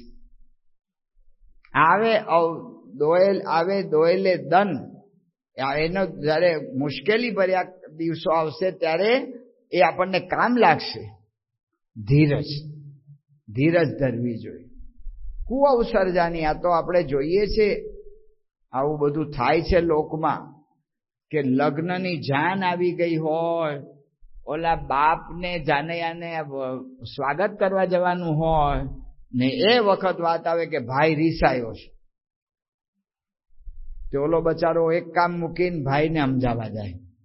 તે ભાઈ ક્યાંથી શરૂ કરે કે જ્યારે ભાગ પડ્યા ત્યારે તે મને આ કેમ નહોતું આપ્યું. એટલે પણ ભાઈ અત્યારે યાદ કરવાનું છે. આ વ્યવહારની અંદર આવી બધા આયોજન થતા હોય છે. એક સંતે મને વાત કરી હતી, આપણા એક હરિભગતના લગ્ન હતા. લગ્નમાં હરિભક્તો બધાએ વિચાર કર્યો કે આપણે 9-10 વાગે જશું. એમણે જમવાનો બહુ આગ્રહ કર્યો છે એટલે 11-1 વાગે આપણે પેરામણી આપી, જે ભેટ સોગાદ આપવી હશે એ આપીને આપણે 12 વાગે જમીન નીકળી જશું. 11-12 વાગે લગ્નમાં બધું ભેટ સોગાદો બધું અપાઈ ગયું કે અમે જઈએ કે નાના જમીને જાઓ. કે જમવાનું કે થોડા ઉભા રહો, કારણ કે બનેવી સાહેબ રીસાઈ ગયા છે. તે બનેવી સાહેબ રીસાઈ ગયેલા, એને મનાવતા 2 વાગ્યા. તે એટલા વખતમાં તો બધા હરિભક્તો ઘરે જતા રહે કે ભાઈ દાળ ભાત રોટલી ખાઈ લેવા, આમાં ટાઈમ બગાડવા જેવું નથી. કારણ કે બનેવી રીસાયેલા રાજી થાય કે ન થાય ને આપણું જમવાનું જાય. આ વ્યવહારમાં આવું બધું ચાલે છે. હુ is right? Who is right ઉપર જાય એટલે આ પ્રશ્નો થવાના. ફરજ અને અધિકાર એટલે અશાંતિ જ. પણ વોટ ઇઝ રાઈટનું પહેલું પગથિયું એ છે કે ઉકેલ તરફ જવું. સુમિત્રા ઉકેલ તરફ ગયા. સુમિત્રાએ લક્ષ્મણને કહ્યું કે રામમ દશરથમ વિદ્ધિ મામ વિદ્ધિ જનકાત્મજામ અયોધ્યામ અટવીમ વિદ્ધિ ગચ્છતાત યથા સુખમ. રામને દશરથ તુલ્ય જાણજો, સીતાજીને માતા તુલ્ય મારા તુલ્ય જાણજે, અયોધ્યા જંગલને અયોધ્યા તુલ્ય જાણજે. જા બેટા જા, તારે સેવા કરવા જવું છે ને તો એક વિચાર રાખજે, તુમરે હી ભાગ રામ બનુ જાહી, દૂસરો હેતુ તાત કછું નાઈ. તારા માટે જ રામચંદ્ર ભગવાન જંગલમાં જાય છે. તું કોઈ દિવસ વિચાર ના કરતો કે કઈ આમ કર્યું એટલે આમ થયું ને આણે આમ કર્યું એટલે આમ થયું ને આણે આમ કર્યું. એ વિચાર કરીશ ને તારી સેવામાં ખોટ આવશે. જો વોટ ઇઝ રાઈટ, પહેલું પગથિયું ઉકેલ તરફ જવું. ઉર્મિલા લક્ષ્મણના પત્ની. લોકો એવી વાતો કરે છે આજના બધા અખ્તરડાયા હોય ને કે ઉર્મિલાનો ઉલ્લેખ કેમ રામાયણમાં થયો નથી ને આમ તેમ. કારણ કે ઉર્મિલા એણે વિચાર કર્યો કે મારા પતિ લક્ષ્મણજી રામચંદ્ર ભગવાનની સેવામાં જાય છે. ઉર્મિલા સીતાજીના બેન જ હતા. એ પણ દાવો માંડી શકત કે સીતા જાય છે તો હું જઉં જંગલમાં, મારા પતિ અરે હું જઉં. પણ ઉર્મિલાએ વિચાર કર્યો કે સીતાના પતિ રામ છે અને સીતા એની સેવામાં જાય બરાબર છે. મારા પતિ સીતાના પતિ ભગવાન છે ને મારા પતિ સેવક છે. સેવકની પત્નીએ સેવકની જેમ રહેવાનું હોય. તો હું જો જઈશ તો લક્ષ્મણજીને સેવા કરવાની સાથે સાથે મારી પર ધ્યાન આપવું પડશે ને એમાં એમની સેવા ઓછી થશે. માટે એમને જવા દો, એકલા જાય. અને એટલે ઉર્મિલા છેલ્લે દર્શન માટે કે મળવાય ના આવ્યા. કદાચ મળવા જવું ને મારાથી કંઈક બોલાઈ જાય અથવા લક્ષ્મણને કંઈક વિચાર આવી જાય તો એમને જંગલમાં હું યાદ આવું અને એમની સેવામાં ખોટ આવે તો ઉર્મિલા મળવા પણ ન ગયા. Vote is right? આખું કુટુંબ આ થઈ શકે એવું છે. સ્વામિનારાયણ પ્રકાશ 2008 મે મહિનાના પ્રકાશમાં વાત આવે છે અમેરિકાનું આપણું એક સત્સંગી કુટુંબ. આ તો બધા ઓથેન્ટિક પ્રસંગો, આ કોઈ ખોટા પ્રસંગો નથી. કે અમારા ઘરમાં અંદર બધાને એટલા બધા ઝઘડા થતા હતા કે એની અંદર કોઈ ઉકેલ જ નહોતો આવતો. એટલા બધા ઝઘડા અંદર બધાને થયા કરતા હતા. એમાં આ ઘર સભાની વાત સાંભળી એટલે મેં ઘર સભા શરૂ કરી અને એની અંદર સ્વભાવવશ સંસાર એ પુસ્તકનું વાંચન થયું. જેમ જેમ વાંચન થતું ગયું એમ બધાને સ્પષ્ટ થતું ગયું કે ઝઘડા કરાવનારા સ્વભાવ જ છે. એટલે આપણે એકબીજાના સ્વભાવ સામે ન જોવું અને એકબીજાનું ચલાવી લેવું. સામૂહિક રીતે એક વિચાર આખા કુટુંબમાં દ્રઢ કરી શકાય છે. એક વ્યક્તિ વિચિત્ર કઈ હતી એટલે પ્રશ્ન થયો, પણ બીજા બધા વોટ ઇઝ રાઈટ ઉપર સિદ્ધાંત ઉપર જનારા હતા કે આપણે આપણા જીવનમાં સિદ્ધાંત નક્કી કર્યો છે કે આપણા કુટુંબમાં સંપ રહેવો જ જોઈએ. ખાલી સિદ્ધાંત નક્કી કરે થતું નથી. સિદ્ધાંત નક્કી કરીએ એટલે સિદ્ધાંત માટે આપણી લાગણીઓનો ભોગ આપવો જ પડે છે. ભોગ આપવો જ પડે. જેમ આજે આનંદની વાત છે, 60 યુવાનોએ પારણા કર્યા 15 દિવસના ધારણા પારણા. એની અંદર 60 યુવકોએ ધારણા પારણા કર્યા. એમાં 6 થી 8 યુવકો એવા છે કે 4 મહિનાના ધારણા પારણા કરવાના છે અને 5 યુવકો એવા હતા કે 1 મહિનાના ધારણા પારણા કરવાના છે. એણે નક્કી કર્યું, સિદ્ધાંત નક્કી કર્યો કે મારે ઉપવાસ કરવાનો છે. પછી ઉપવાસના દિવસે એને ફરસાણની દુકાન દેખાય કે આઈસ્ક્રીમ દેખાય કે બીજું ગમે તે દેખાય, એ લાગણીને એને દબાવવી જ પડે કે આજે નહીં ખવાય. આ સિદ્ધાંત નક્કી થઈ ગયો. એમ મારા જીવનમાં એક સિદ્ધાંત નક્કી થાય. જે કોઈ આગળ આવે છે ને સિદ્ધાંત જો નક્કી હોય તો જ આગળ આવે. તો પહેલું પગથિયું કયું છે કે હું વોટ ઇઝ રાઈટ ઉપર જ જઈશ. વોટ ઇઝ રાઈટ એટલે ઉકેલ તરફ જઈશ, હું ફરજ તરફ જઈશ. આ પહેલું પગથિયું. બીજું પગથિયું શું છે? ઉકેલ કયો એનો? ઉકેલ કેવી રીતે શોધવો? તો એ વાત રામાયણમાં ભરતજી કે છે. આ પરિવારના પ્રશ્નો છે એટલા માટે આપણે અહીંયા લઈએ છીએ. કુટુંબમાં પ્રશ્ન આવ્યો તો હું કઈ બોલું નહીં ને ઉકેલ તરફ જાઉં, પણ ઉકેલ કેવી રીતે શોધવો? તો ભરતજી સમજાવે છે. ભરતજી પાછા આવ્યા મોસાળમાંથી ને અહીંયા જોયું બધું કે રાજા દશરથ તો ધામમાં જતા રહ્યા અને આ મારી માએ આટલું બધું મોટું પરાક્રમ કર્યું છે, આખું કુટુંબ છિન્ન ભિન્ન થઈ જાય એવું છે. બહુ દુઃખી થઈ ગયા. એ વખતના જમાનામાં આપણું કેટલું સંશોધન હશે. તો ઋષિ મુનિઓ જાણતા હતા કે ભરતજી ઠેઠ ગાંધાર છે, એટલે કે અફઘાનિસ્તાન બાજુ કંદહાર બાજુ રહે છે, ત્યાં એનું મોસાળ. તો ત્યાંથી એને અહીંયા આવતા 7 દિવસ થશે. મૃતદેહને 7 દિવસ કેવી રીતે સાચવવો? તો વાલ્મીકી રામાયણ લખે છે કે તેલ ભરેલા પાત્રમાં દશરથને મૂકી દીધા હતા. કેટલું વિજ્ઞાન આગળ વધ્યું હશે. એ આવ્યા ભરતજી, અગ્નિ સંસ્કાર કર્યો. 10 દિવસ પછી અગ્નિ સંસ્કારના અસ્થિ લેવા ગયા. અરે આપણા દશરથ રાજાના અસ્થિ કુંભમાં અસ્થિ એકત્રિત કર્યા. લઈને ભરત અને શત્રુઘ્ન પાછા આવતા હતા. એ વખતે મંથરા મહેલની બહાર ઓસરીએ ઊભી હતી. કઈ મંથરાને કહેલું કે આપણી બાજી સફળ જાય તો હું તને માથાથી લઈને પગ સુધી સોનાના ઘરેણા કરાવી આપીશ. બાજી સફળ ગઈ હતી, રામ વનમાં જતા રહ્યા. એટલે કઈ મંથરાને બધા જ સોનાના આભૂષણો કરાવી આપ્યા. મંથરાને ઉમંગ આવી ગયો તો એ જ દિવસે એને બધા પહેર્યા. એ પહેરીને ઓસરીએ ઊભી હતી. વાલ્મીકીજી લખે છે કેવી દેખાતી હતી. રજ્જુ બધા ઈવ વાનરી, કોઈ વાંદરીને હારી પેઠે દોરડા બાંધ્યા હોય એવી મંથરા દેખાતી હતી. પણ મંથરાને જેવી શત્રુઘ્નએ જોઈ એને પિત્તો ગયો. અમારા કુટુંબના પ્રશ્નનું મુખ્ય કારણ જ આ છે. આ મુખ્ય કારણ છે. ચોટલેથી પકડીને ઢસડી અને મારવાનું શરૂઆત કરી.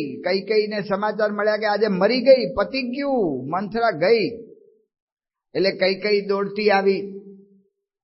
શત્રુઘ્નને કહ્યું કે રહેવા દે. શત્રુઘ્ન એટલા ગુસ્સામાં હતા કઈનું કાંઈ સાંભળવા તૈયાર નહોતા. એટલે કઈ ભરત પાસે ગઈ. ભરત તું ગમે એમ છોડાવા, મરી જશે આજે.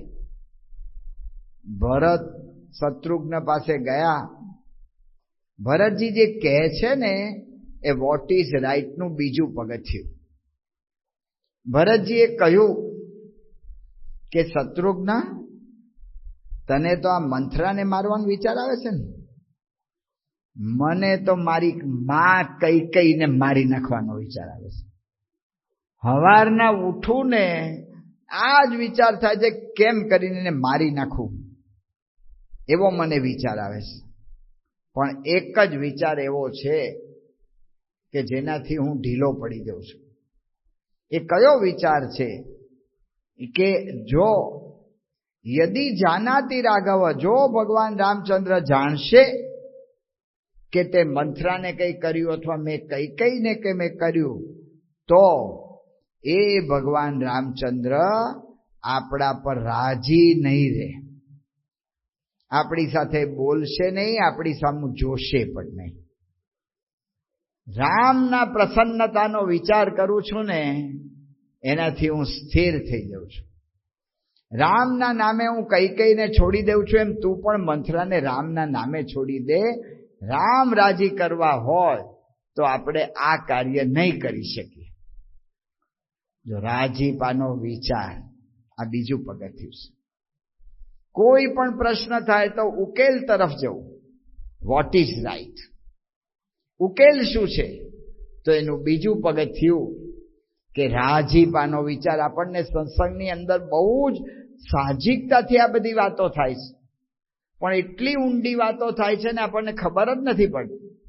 અંત્યના બીજા વચનામૃતમાં મહારાજ કહે છે કે હું આ વાત એકદમ સ્થૂળ કરીને મૂકી દઉં છું, પણ અતિ સૂક્ષ્મ વાત છે. એ કોને ખબર પડે? જે વર્તે ને એને ખબર પડે કે આ સત્સંગમાં માયાની સામે લડવાનું. કારણ કે પ્રશ્ન કરનાર અહમ અને મમત્વ એ જ માયા છે.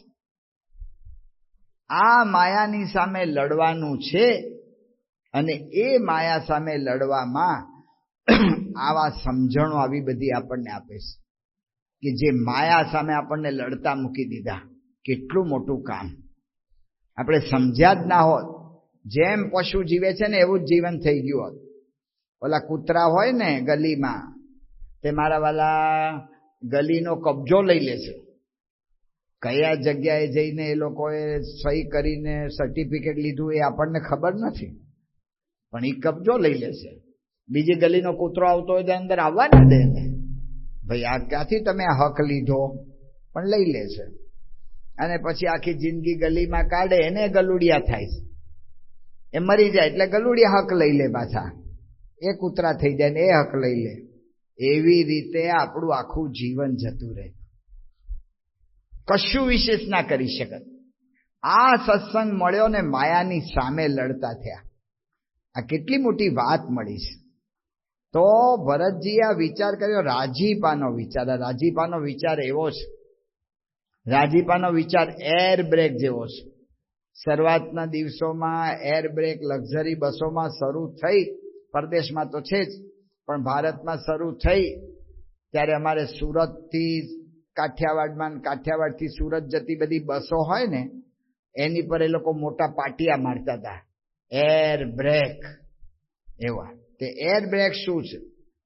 એર બ્રેક આમ 140 કિલોમીટરની સ્પીડે બસ જતી હોય ને અને મારવાલો એર બ્રેક મારે ને ડ્રાઈવર, ફુશ કરતી આખી બસ ઊભી રહી જાય. અંદર પાણી ન હોલે આપણું, તરત આમ 140 કિલોમીટર સ્પીડ આમ તરત બીજી સેકન્ડે ઊભી રહી જાય. આ એર બ્રેક. આ રાજીપાનો વિચાર એર બ્રેક જેવો છે. એક જ દ્રષ્ટાંત આપણે જોઈએ, ગુસ્સો કરવાની છૂટ. ગમે એટલો ગુસ્સો કરવો હોય ને એટલો કરવાનો, ચિંતા જ નહીં કરવાની.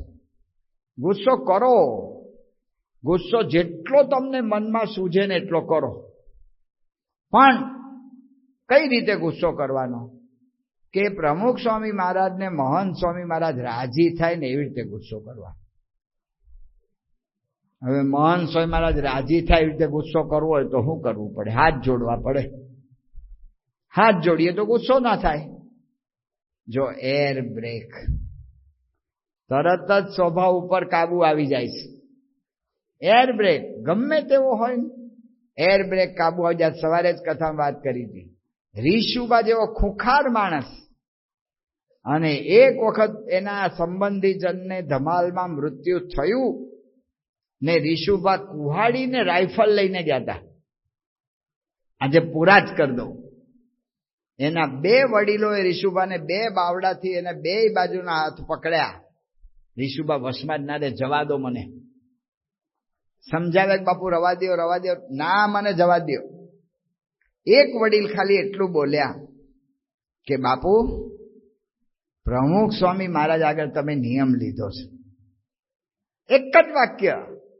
પ્રમુખ સ્વામી મહારાજ રાજી નહીં થાય. વિચાર આવ્યો વિશુભાને, રાઇફલે ફેંકી દીધી ને કુહાડીએ ફેંકી દીધી. Air break.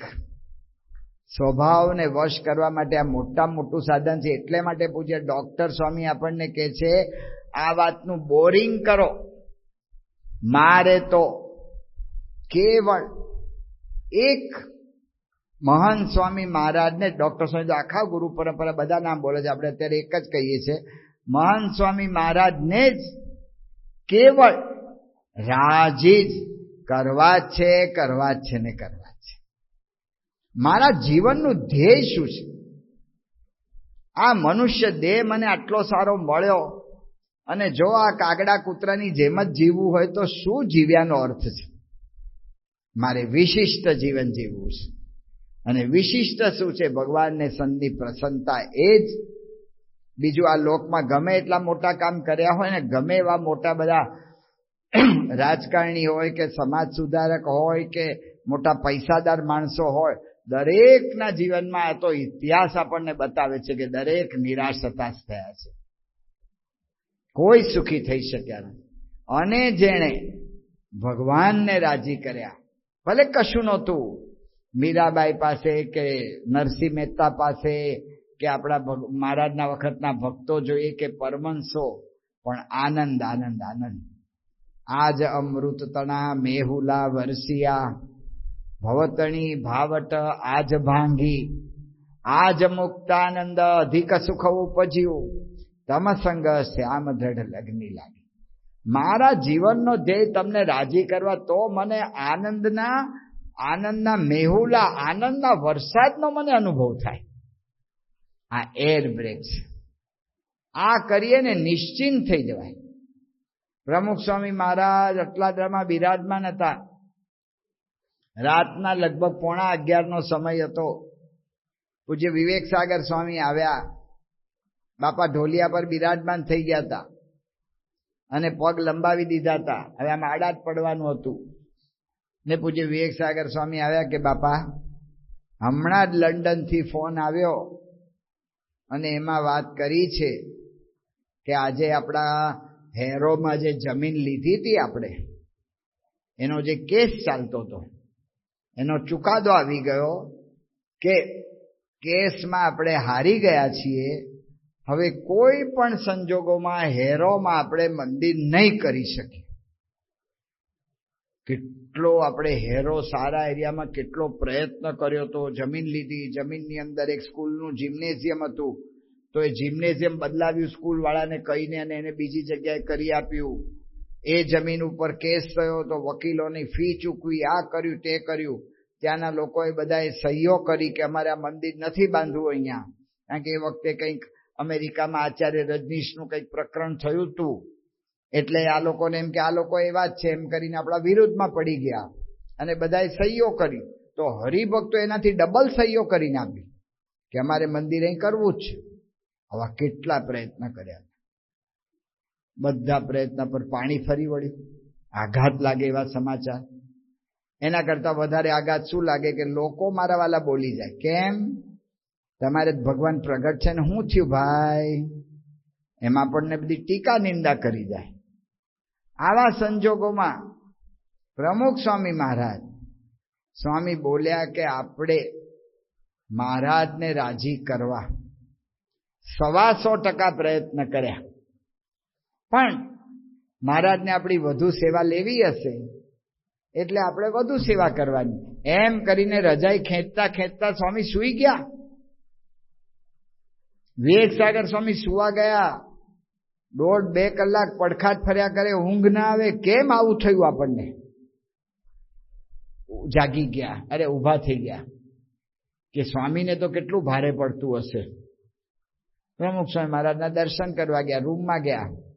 સ્વામી તો નસકોરા બોલાવતા હતા. લે, જેને જવાબદારી છે તો નસકોરા બોલાવે છે. આ વિચાર આપણને નિશ્ચિંત રાખે. મેં ભગવાનને રાજી કરવા માટે મારો સંપૂર્ણ પ્રયત્ન કર્યો છે. હવે ભગવાન જે ફળ આપે એ મારા સારા માટે જ છે.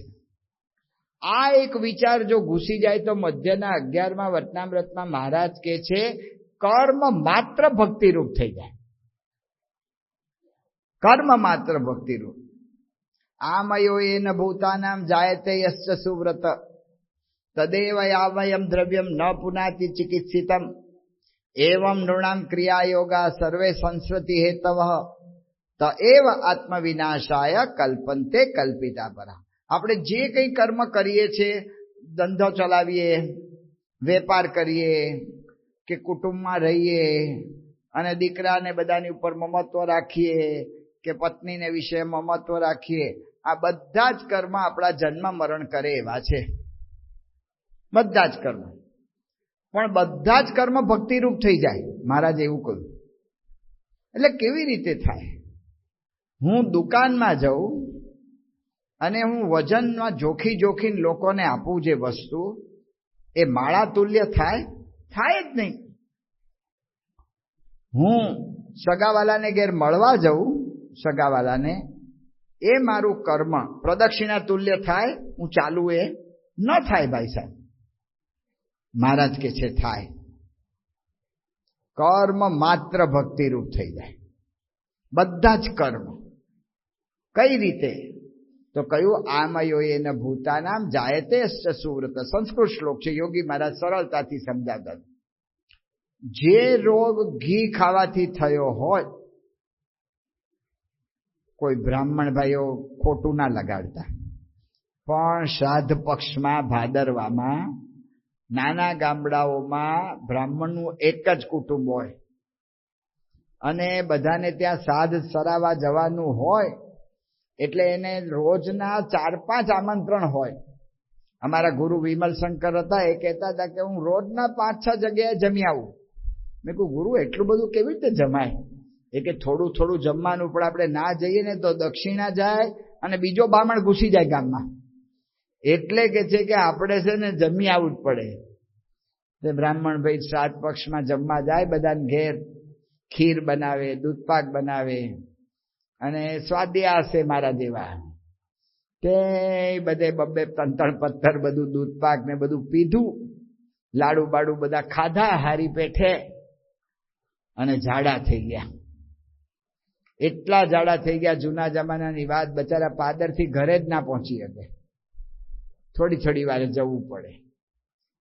વૈદને કેવડાવ્યું, ભાઈ કાંઈક દવા કર ભાઈ. વૈદે ભસ્મ, રસવૈદ હતા. રસવૈદ હોય ને એ ભસ્મ આપે. ભસ્મ એટલે કે સુવર્ણ ભસ્મ, લોહ ભસ્મ, તામ્ર ભસ્મ, રજત ભસ્મ, ધાતુની ભસ્મ કરેલી હોય એ દવા આપે. એ બહુ ગરમ હોય. એની પડીકી છે ને 1 દોરા જેવડી હોય છે. અમારે મુંબઈમાં છે ઓલા વૈદ, એ પડીકી આપે છે અમને, દીપકભાઈ, તે આપે છે પડીકી 1 દોરા જેવડી. આપણે ધન્યવાદ આપવા જોઈએ કે આટલી ઝીણી પડીકી વાળી શકે છે. આપણને એ નવાઈ લાગે. પણ આપણને શું કે આ પડીકી બહુ ગરમ પડશે, એટલે દૂધમાં લોજો, ઘીમાં લેજો. એમ આ રસોઈયાને કહ્યું કે 1 વાટકી ઘી સાથે આ પડીકી તમારે લેવાની. મરી જવું ભાઈ સાહેબ, આ ઘી ખાતા રોગ થયો છે. આમયો એન ભૂતાનામ જાયતે યસ્ય સુવ્રત. જેનાથી આ રોગ થયો છે, પણ તદેવ આમયમ દ્રવ્યમ, એ રોગ કરનારું, પ્રશ્ન કરનારું જે તમને ઘી, ના પુનાતિ ચિકિત્સિતમ, જો વૈદની માત્રા ભળશે ને તો તમને નડશે નહીં. એટલે તમને આ ઘી નહીં નડે, એમાં માત્રા ભેળવી દો બસ. વ્યવહારમાં આટલી માત્રા જ ભેળવવાની છે. જે કંઈ કરીએ એમાં સતત વિચાર. આનાથી પ્રમુખ સ્વામી મહારાજ, મહંત સ્વામી મહારાજ રાજી થશે ને? યોગીજી મહારાજ કલાઈ કરવાનું શીખ્યા. હવે કલાઈની વાતો કોઈને સમજ જ નહીં પડે. પિત્તળના વાસણ જ જતા રહ્યા.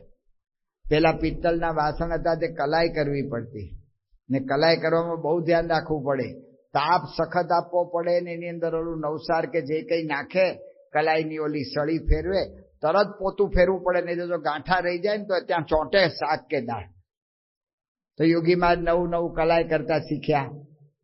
કલાઈ આમ કરે ને જોવું પડે, ઘડી ઘડી જુએ. હારે ભગવાનદાસને મદદમાં રાખ્યા હતા. ભગવાનદાસને પૂછે કે જુઓ તો ભગવાનદાસ, કલાઈ કેવી થઈ? હું એ કલાઈ કરું ને હું એ પૂછું કે જો તો ભગવાનદાસ કલાઈ કેવી થઈ? મોઢું દેખાય છે ને? દેખાય જ. હું જે કામ કરું ને એ સર્વોપરી જ હોય, એમાં તમારે પૂછવાનું જ નહીં. યોગીજી મહારાજ શું કરતા? આપણે અહંકાર પ્રધાન કરીએ છીએ. યોગીજી મહારાજ શું કરતા? કલાઈ કરે અને એક પોતું મારે ભગવાનદાસને પૂછે કે ભગવાનદાસ જુઓ તો કેવી કલાઈ થઈ? સ્વામી રાજી થશે ને? આ ચિકિત્સિત કર્મ માત્ર ભક્તિ રૂપ થઈ જાય. જે કંઈ કર્મ કરું, હું નાવ તો પણ ભગવાનને રાજી કરવા નાવ, હું ખાવ તો પણ એને રાજી કરવા ખાવ, હું સૂઈ જાઉં તો પણ ભગવાનને રાજી કરવા સૂઈ જાઉં. કરોમિ યદ્યત સકલમ પરસ્મૈ નારાયણાયેતિ સમર્પયામિ. યદ્યત કરોમિ, હું જે કંઈ કરું એ બધું જ ભગવાનને સમર્પિત કરવું. વોટ ઇઝ રાઈટનું બીજું પગથિયું. આ જો જીવનમાં આવી જાય રાજીપાનો એક વિચાર, ભલે આંશિક રીતે પ્રાયોગિક રીતે પણ જો આપણે પ્રયત્ન કરીએ ને તોય આપણને ખબર પડે. એક પ્રયોગ કરવાનો, એક જ પ્રયોગ, 2 ક્રિયા લેવાની, ને વધારે દિવસો નથી કહેતા આપણે, 5 દિવસ કે 10 દિવસ કરો. એક ક્રિયા એવી લો કે અંગત ક્રિયા, દાખલા તરીકે પૂજા, કે બીજું બધું તો હું ગમે તેમ જેમ થતું હશે એમ કરીશ, પણ પૂજા છે ને એ પૂજા હું એવી રીતે કરીશ કે એ પ્રમુખ સ્વામી મહારાજને મહંત સ્વામી રાજી થાય. એનું પ્રેક્ટિકલ શું છે કે ધારો કે મહંત સ્વામી મહારાજ કે પ્રમુખ સ્વામી મહારાજ મને જોતા હોય, અને મને જોતા હોય ને એ રાજી થાય એવી રીતે જ હું કરું. કોઈ બીજું જોતું હોય ને આપણું બધું ક્રિયા ફરી જાય છે. અત્યારે મારા એકલા ઉપર જ આ કેમેરો સ્થિર થયેલો છે, પણ એ કેમેરો હમણાં જો ઓડિયન્સમાં ફેરવવામાં આવે તો જે બધા આમ તેમ બેઠા છે ને,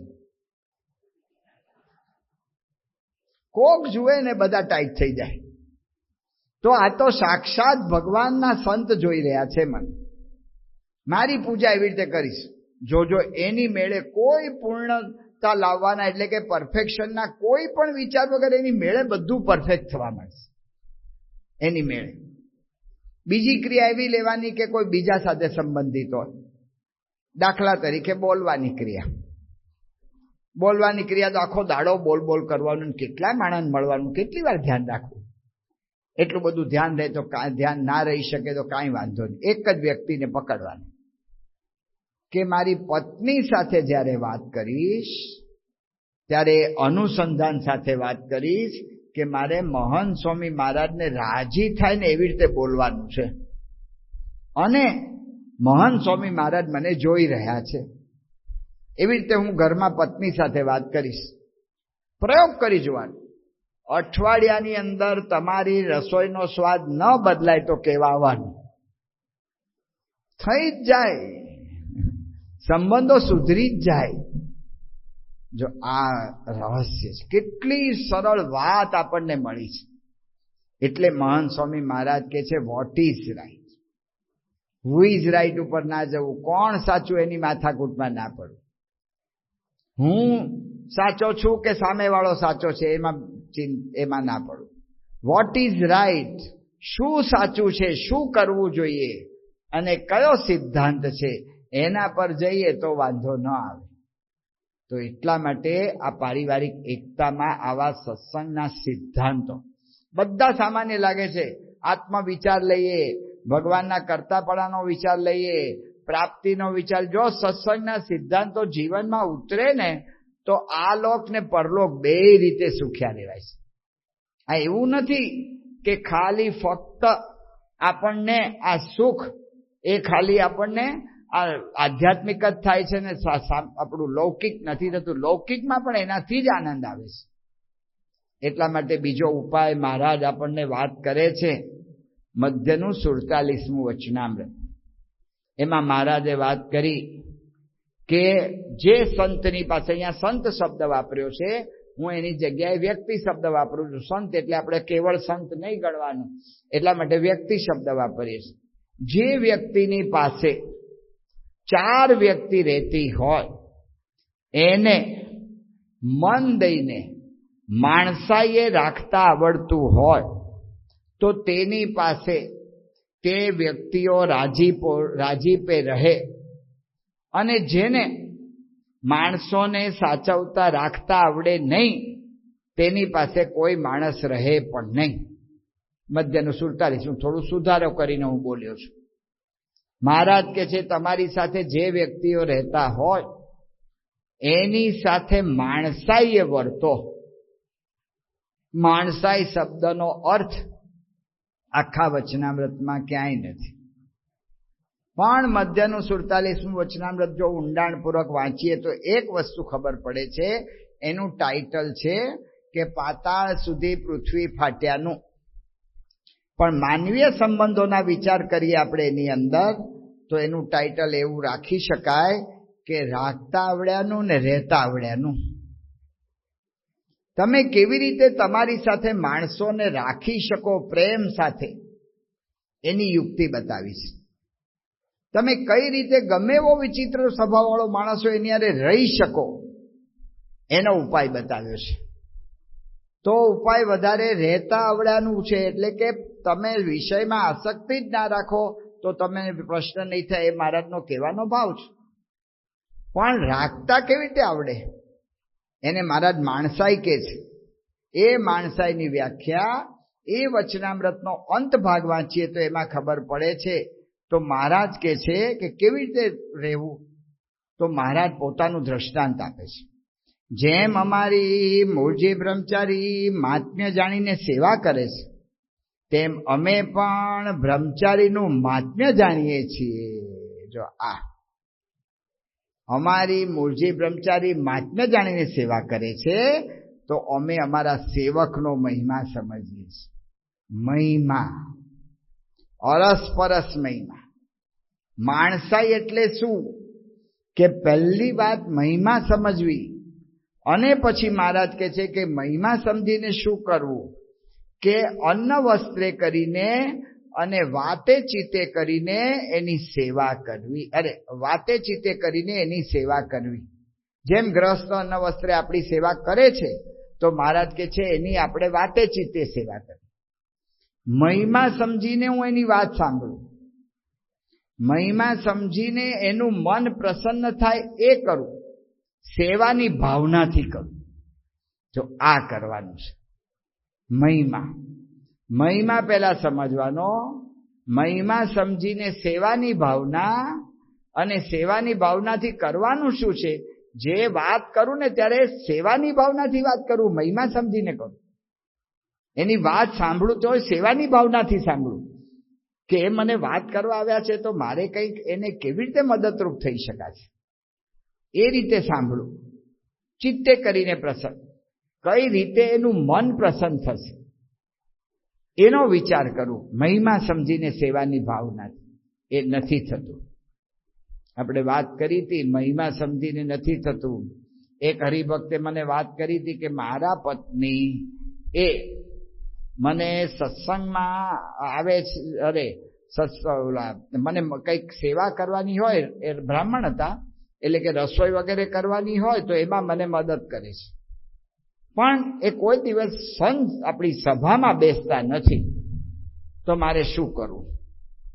તો મને તો કંઈ બહુ સૂઝ્યું નહીં, પણ મેં કહ્યું એક કામ કરજો કે તમારે એમની પ્રશંસા કરવી, પણ ખોટી નહીં કરતા. ઘરમાં બનાવટ ચાલતી નથી, દંભ ઘરમાં ચાલતો નથી. બહાર બધે ચાલે, પણ નજીક ના હોય ને એને ખબર પડી જાય, એ દંભ ન ચાલે ત્યાં. એટલે તમારે પ્રશંસા કરવી, પણ જ્યારે એમનાથી કંઈક સારું થયું હોય ને ત્યારે અંદરથી પ્રશંસા કરવી. આ તો કોક દાડો સારી રસોઈ થઈ ગઈ હોય તો શું બોલે કે આજે કંઈક ભૂલ થઈ ગઈ લાગે છે, તમારાથી દાળ સારી બની ગઈ.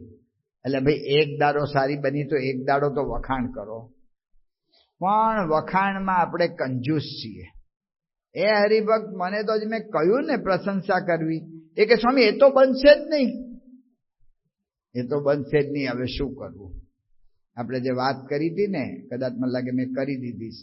ઓલો ભંગાર વાળો ઓલાને ઓફિસમાં ગયો ને ઓફિસમાં જઈને એને પૂછ્યું કે ભંગાર છે? ઓફિસ વાળો કે ભંગાર અહીંયા હોય?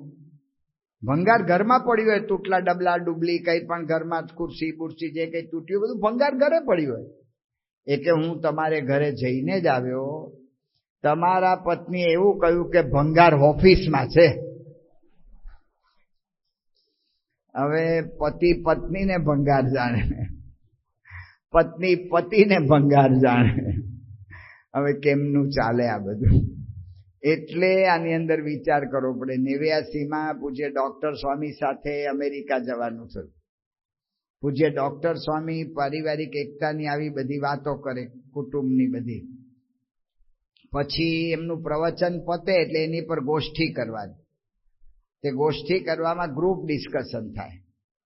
30 જેટલા હરિભક્તોને એની સાથે એક સંતે બેસવાનું. તે હરિભક્તો અરે ગ્રુપ ડિસ્કશનમાં મારો વારો આવ્યો.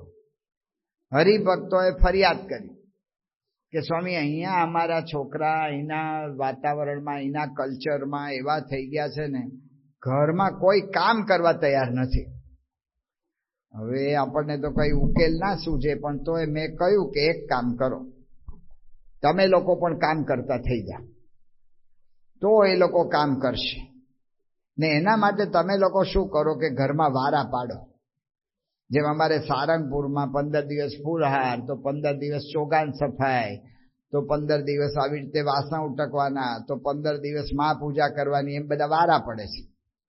એમ તમે 15 દિવસના કે મહિનાના જે તમને અનુકૂળ હોય પણ વારા પાડો કે ભાઈ આને 15 દિવસ આને લોન કટિંગ કરવાની, તો આને ઘરમાં હુવર ફેરવવાનું, કે આને વોશિંગ મશીનમાં કપડાં નાખીને ધોવાના અને ડ્રાયરમાં સૂકવવાના, એવા બધા વારા પડી શકે. એમાં ચર્ચા થઈ કે રસોઈનો વારોનું શું કરવું. તો નક્કી થયું કે ભાઈ રસોઈનો વારો પાડશો તો કોઈને સુખ નહીં આવે, એટલે એ તો બહેનો કરે છે ને એને જ કરવા દેવાની. પણ એવું કરી શકાય કે તમે શાક સુધારવાનો વારો લો, વાસણ ઉટકવાનો વારો લો. કારણ કે અમેરિકામાં તો કેવું છે કે 2 માણસ કમાતા હોય તો જ ઘર સારું ચાલે અને તો જ 2 વર્ષે દેશમાં આવી શકે. નહીતર એનું ઘરમાં દેશમાં આવવું ને દાન ધર્માદો આપવો અને એવું બધું ના થઈ શકે. એટલે 2 માણસે કામ કરવું. ને અમેરિકા દેશ એવો છે ને, કામ લે એટલે મારા વાલા સખત લે. અહીંના જેવું નહીં કે મજૂર આવે ને બીડી પીવા બેસે તો અડધો કલાક કાઢે, વળી પાછો થોડુંક કામ કરે અને પેશાબ કરવા જાય 1/4 કલાકે આવે. તો શું એને કિડનીની તકલીફ છે તે એટલો બધો ટાઈમ કાઢે? પણ અહીંયા બધું ચાલે, ત્યાં એવું ના ચાલે. કામ એટલે કામ બરાબર જ. એટલે માણસ આવે ને ઘરે પાછો આમ થાકીને લોથપોથ થઈ ગયો હોય, તો જેમ પુરુષો લોથપોથ થઈ ગયા હોય, બહેનો લોથપોથ થઈ ગયા હોય, તો એ લોકો રાંધતા હોય અને ત્યાં બધા આપણે અહીંયા ત્યાં તો ચરોતરના બધા વધારે, તે ઢેબરો, હોંડવો, એવું બધું નવું નવું રોજ બનાવવાનું રાત્રે, એટલે વધારે અઘરું પડે. તો આપણે વિનંતી કરી કે એવું કામ કરો, રસોઈનો વારો તો તમે નહીં લઈ શકો, પણ વાસણ ઉટકવાનો વારો તમે રાખો. ચોખા કરવાનો એટલે કે બધી સાફ સૂફીને વાસણ ઉટકવા એ તમે રાખો. આપણા હરિભક્તો મને કહ્યું સ્વામી તમે બોલ્યા એ બોલ્યા, હવે આવું બોલતા નહીં ને ભૂલે પણ તમે સભામાં આ વાત નહીં કરતા, નહીતર અમારા પર વારો આવી જશે. આ લોકોને રાખ્યા છે શું કામ? એને આ જ કામ કરવું પડે. જો જરા પણ પોતાની વૃત્તિ નથી, એને એમ જ છે કે આ મજૂરીની જે માણે કરવું જ જોઈએ, ક્યાંથી થાય કામ. એટલા માટે મહારાજ કે છે મહિમા સમજે. મહિમા સમજીએ તો આપણને પ્રશ્નને હેતપ્રીત ટકી રહે. આપણે પહેલા વાત કરી ગયા છે, આપણું હેતપ્રીત મમત્વથી છે, મહિમાથી નથી. એટલે જે સાસુએ મોઢું જોયાના પૈસા આપ્યા હોય એ જ સાસુ એને એમ કે તારું મોઢું મને દેખાડતી નહીં, ઓલી વહુને મમત્વ તૂટી ગયું તો હેત તૂટી ગયું. મમત્વ તૂટે ને એટલે આપણું બધું તૂટે છે. દીકરો આપણે અમારે સંતો પાસે લાવે ને થોડું ઘણું રડે ને તો એને બાપ આમ ઊભો થઈ જાય ને આમ હુલસાવે ને આમ કેટલો થાબડે ને આમ લઈ જાય ને બધું કેટલું કરે કે ભાઈ એને રડવા દેવો નહીં, એને દુઃખી નથી થવા દેવો. એ જ દીકરો મોટો થઈ જાય અને મોટો થઈને વેપાર ધંધો ને બધું કરતો થઈ જાય, બાપને બધું ન જણાવતો હોય, બાપ ગરડા થઈ ગયા હોય ને વેપાર કઈ કરીએ કહેવાનો એટલે બોલે તો નહીં, પણ એ દીકરો કોક દાડો કંઈ ખોટ ખાઈને આવ્યો હોય ઘરે, અથવા તો નોકરીમાંથી એને રજા આપી દીધી હોય, એવું કંઈક પ્રશ્ન લઈને ઘરે આવ્યો હોય ને ચિંતામાં બેઠો હોય ને એનો બાપ જાણે ને તો બાપ અંદરથી રાજી થાય છે કે આવી થોડી મુશ્કેલી આવવી જોઈએ. હું કેવી રીતે ઘર ચલાવતો હતો ને એને ખબર પડે. જે છોકરો રડતો હતો ત્યારે તમે ઊભા થઈને આમાં હું કરતા હતા ને હુલસાવતા હતા, એ જ છોકરો દુઃખી થાય ત્યારે અત્યારે રાજી થાય છે. કારણ કે એ છોકરો એને બધા સમાચાર વ્યવહારના આપતો નથી, મમત્વ તૂટી ગયું. હેત મમત્વથી છે. એટલે પછી એની અંદર પ્રશ્ન થાય. લોયાનું 16મું વચનામૃત. મહારાજ કે છે આપણું મન, આપણી બુદ્ધિ કેવી છે કે કોકનામાં 99 અવગુણ હોય પણ એક ગુણ હોય, પણ જો મારું રાખતો હોય, મારા વખાણ કરતો હોય તો હું શું કરું? એના 99 અવગુણને દબાવીને એનો એક ગુણ એને વખાણ કરવું, એનું બધું બધાને એનો પ્રચાર કરવો. કોકનામાં મહારાજ કે છે 99 ગુણ હોય અને એક અવગુણ હોય, પણ મારું જો ન રાખતો હોય તો એના 99 ગુણ હોય ને એને દબાવીને એક અવગુણને મોટો કરું. આ આપણી પ્રકૃતિ છે. એટલે મહારાજ કહે છે કે મહિમા સમજો. મહિમા સમજ્યા હોય તો મહારાજ કે કામ થાય સેવા ભાવનાથી. મહારાજે કેટલી સરસ વાત કરી, માણસાઈની વ્યાખ્યા. મહિમા સમજો અને સેવા ભાવનાથી એની આરે વાતચીત કરો. સેવા ભાવનાથી એના ચિત્તને, એના મનને પ્રસન્ન કરવા પ્રયત્ન કરો. તો મોટા પુરુષો કઈ રીતે કરે છે આ શીખવા જેવું છે મારા જેવાય. તો મહિમા સમજાય તો શું શું થાય? જો યોગીજી મહારાજ, પ્રમુખ સ્વામી મહારાજ, મહંત સ્વામી મહારાજ એવા સત્પુરુષોના જીવન સામું જોઈએ ને તો આપણને ખબર પડે કે મહિમા સમજે તો કેવી રીતે વર્તાય. પહેલો તો મહિમા સમજાયો હોય ને બધા પ્રત્યે આદર ભાવ રહે. યોગીજી મહારાજનો પ્રસંગ પૂજ્ય મહંત સ્વામી મહારાજ કે છે એમનો જ બનેલો પ્રસંગ. યુવકો બધા સાથે ફરતા હતા. મહંત સ્વામી મહારાજે પાર્ષદી દીક્ષા લઈ લીધેલી, વિનુ ભગતના હતા. રાતના મહંત સ્વામી મહારાજ જાગ્યા અને જોયું તો યોગી મહારાજ પથારીમાં નહોતા. એટલે ક્યાં જતા રે બાપા? કારણ કે લઘુ પાણી કરવા જવું હોય તો હાથ આપવો પડતો. એટલે બાપા ક્યાં જતા રે એમ ગોતવા નીકળ્યા. જોયું તો બાપા ક્યાં જતા? બાજુમાં હોલ હતો, ઠાકોરજી અને હોલ. બધા યુવકો ત્યાં સૂતા હતા. યોગીજી મહારાજ દંડવત કરતા હતા, ઠાકોરજીને નહીં, યુવકોને. મહંત સ્વામી મહારાજે પૂછ્યું, બાપા કોને દંડવત કરો છો? કે ગુરુ યુવકોને. યુવકોને દંડવત? કે મુંબઈ છોડીને આવે, આપણી હારે ફરે તો આપણે એનો મહિમા સમજવો પડે ને. તો વિવેક સાગર સ્વામી નિરૂપણ કરે છે કે મુંબઈ એના બાપનું હતું કે મુંબઈ છોડીને આવ્યા હતા. પણ યોગીજી મહારાજને મહિમા, આદર ભાવ રહે. જો મહિમા હોય ને આદર ભાવ રહે. પ્રમુખ સ્વામી મહારાજ સાથે અમે યુવકમાં હતા અને પંચતીર્થીમાં ગયા હતા. અને પંચતીર્થીમાં ગયા હતા અને એમાં આયોજન એવું થયેલું, એક જ ગાડી હતી, બીજી 3 બસો હતી, ઓલી સરકારી બસો, એમાં બધા ફરતા હતા. તો આયોજન એવું થયેલું કે આખા જવામાં થોડો રસ્તો વિકટ છે, પણ જો સીધા રસ્તે જતા રહે તો તરત પહોંચે. એમાં વચ્ચે ઓઝત નદી, એમાં ઉતરી જઈએ. નદીમાં પાણી નહોતું એટલે પાર કરી દઈએ તો સામે જ પીપળાણાથી આખા ગામ સામે જ આવે. પીપળાણાથી જવાનું હતું આખા. પ્રમુખ સ્વામી મહારાજ માટે મોટર કરી આપી. આપણે હરિભક્તો કરી આવ્યા હતા એટલે બાપાને મોટરમાં બેસાડ્યા ને બાપા પીપળાણાથી આખા મોટરમાં આવ્યા. અમે બધા સંતો અને યુવકો એ ચાલતા ચાલતા 2 કિલોમીટર જેવું થતું હતું. એ આખા એવી રીતે પહોંચી ગયા. જેવા સ્વામી બાપા આવ્યા એટલે અમે યુવકો દોડી ગયા અને મોટરનો દરવાજો ખોલ્યો. જેવો દરવાજો ખોલ્યો અને બાપા નીચે ઉતર્યા તો ઉતરતા ઉતરતા પ્રમુખ સ્વામી મહારાજ અમને યુવકોને નીચે ચરણ જેટલા નીચે નમી અને પગે લાગ્યા. કેમ? બાપા કે તમે બધા છે ને ચાલીને આવ્યા ને એટલે બહુ પુણ્ય કર્મ કર્યું ને અમે તો મોટરમાં આવ્યા, તમારી જેમ અમે નથી કરી શક્યા. આદર ભાવ, અંદરથી આદર ભાવ.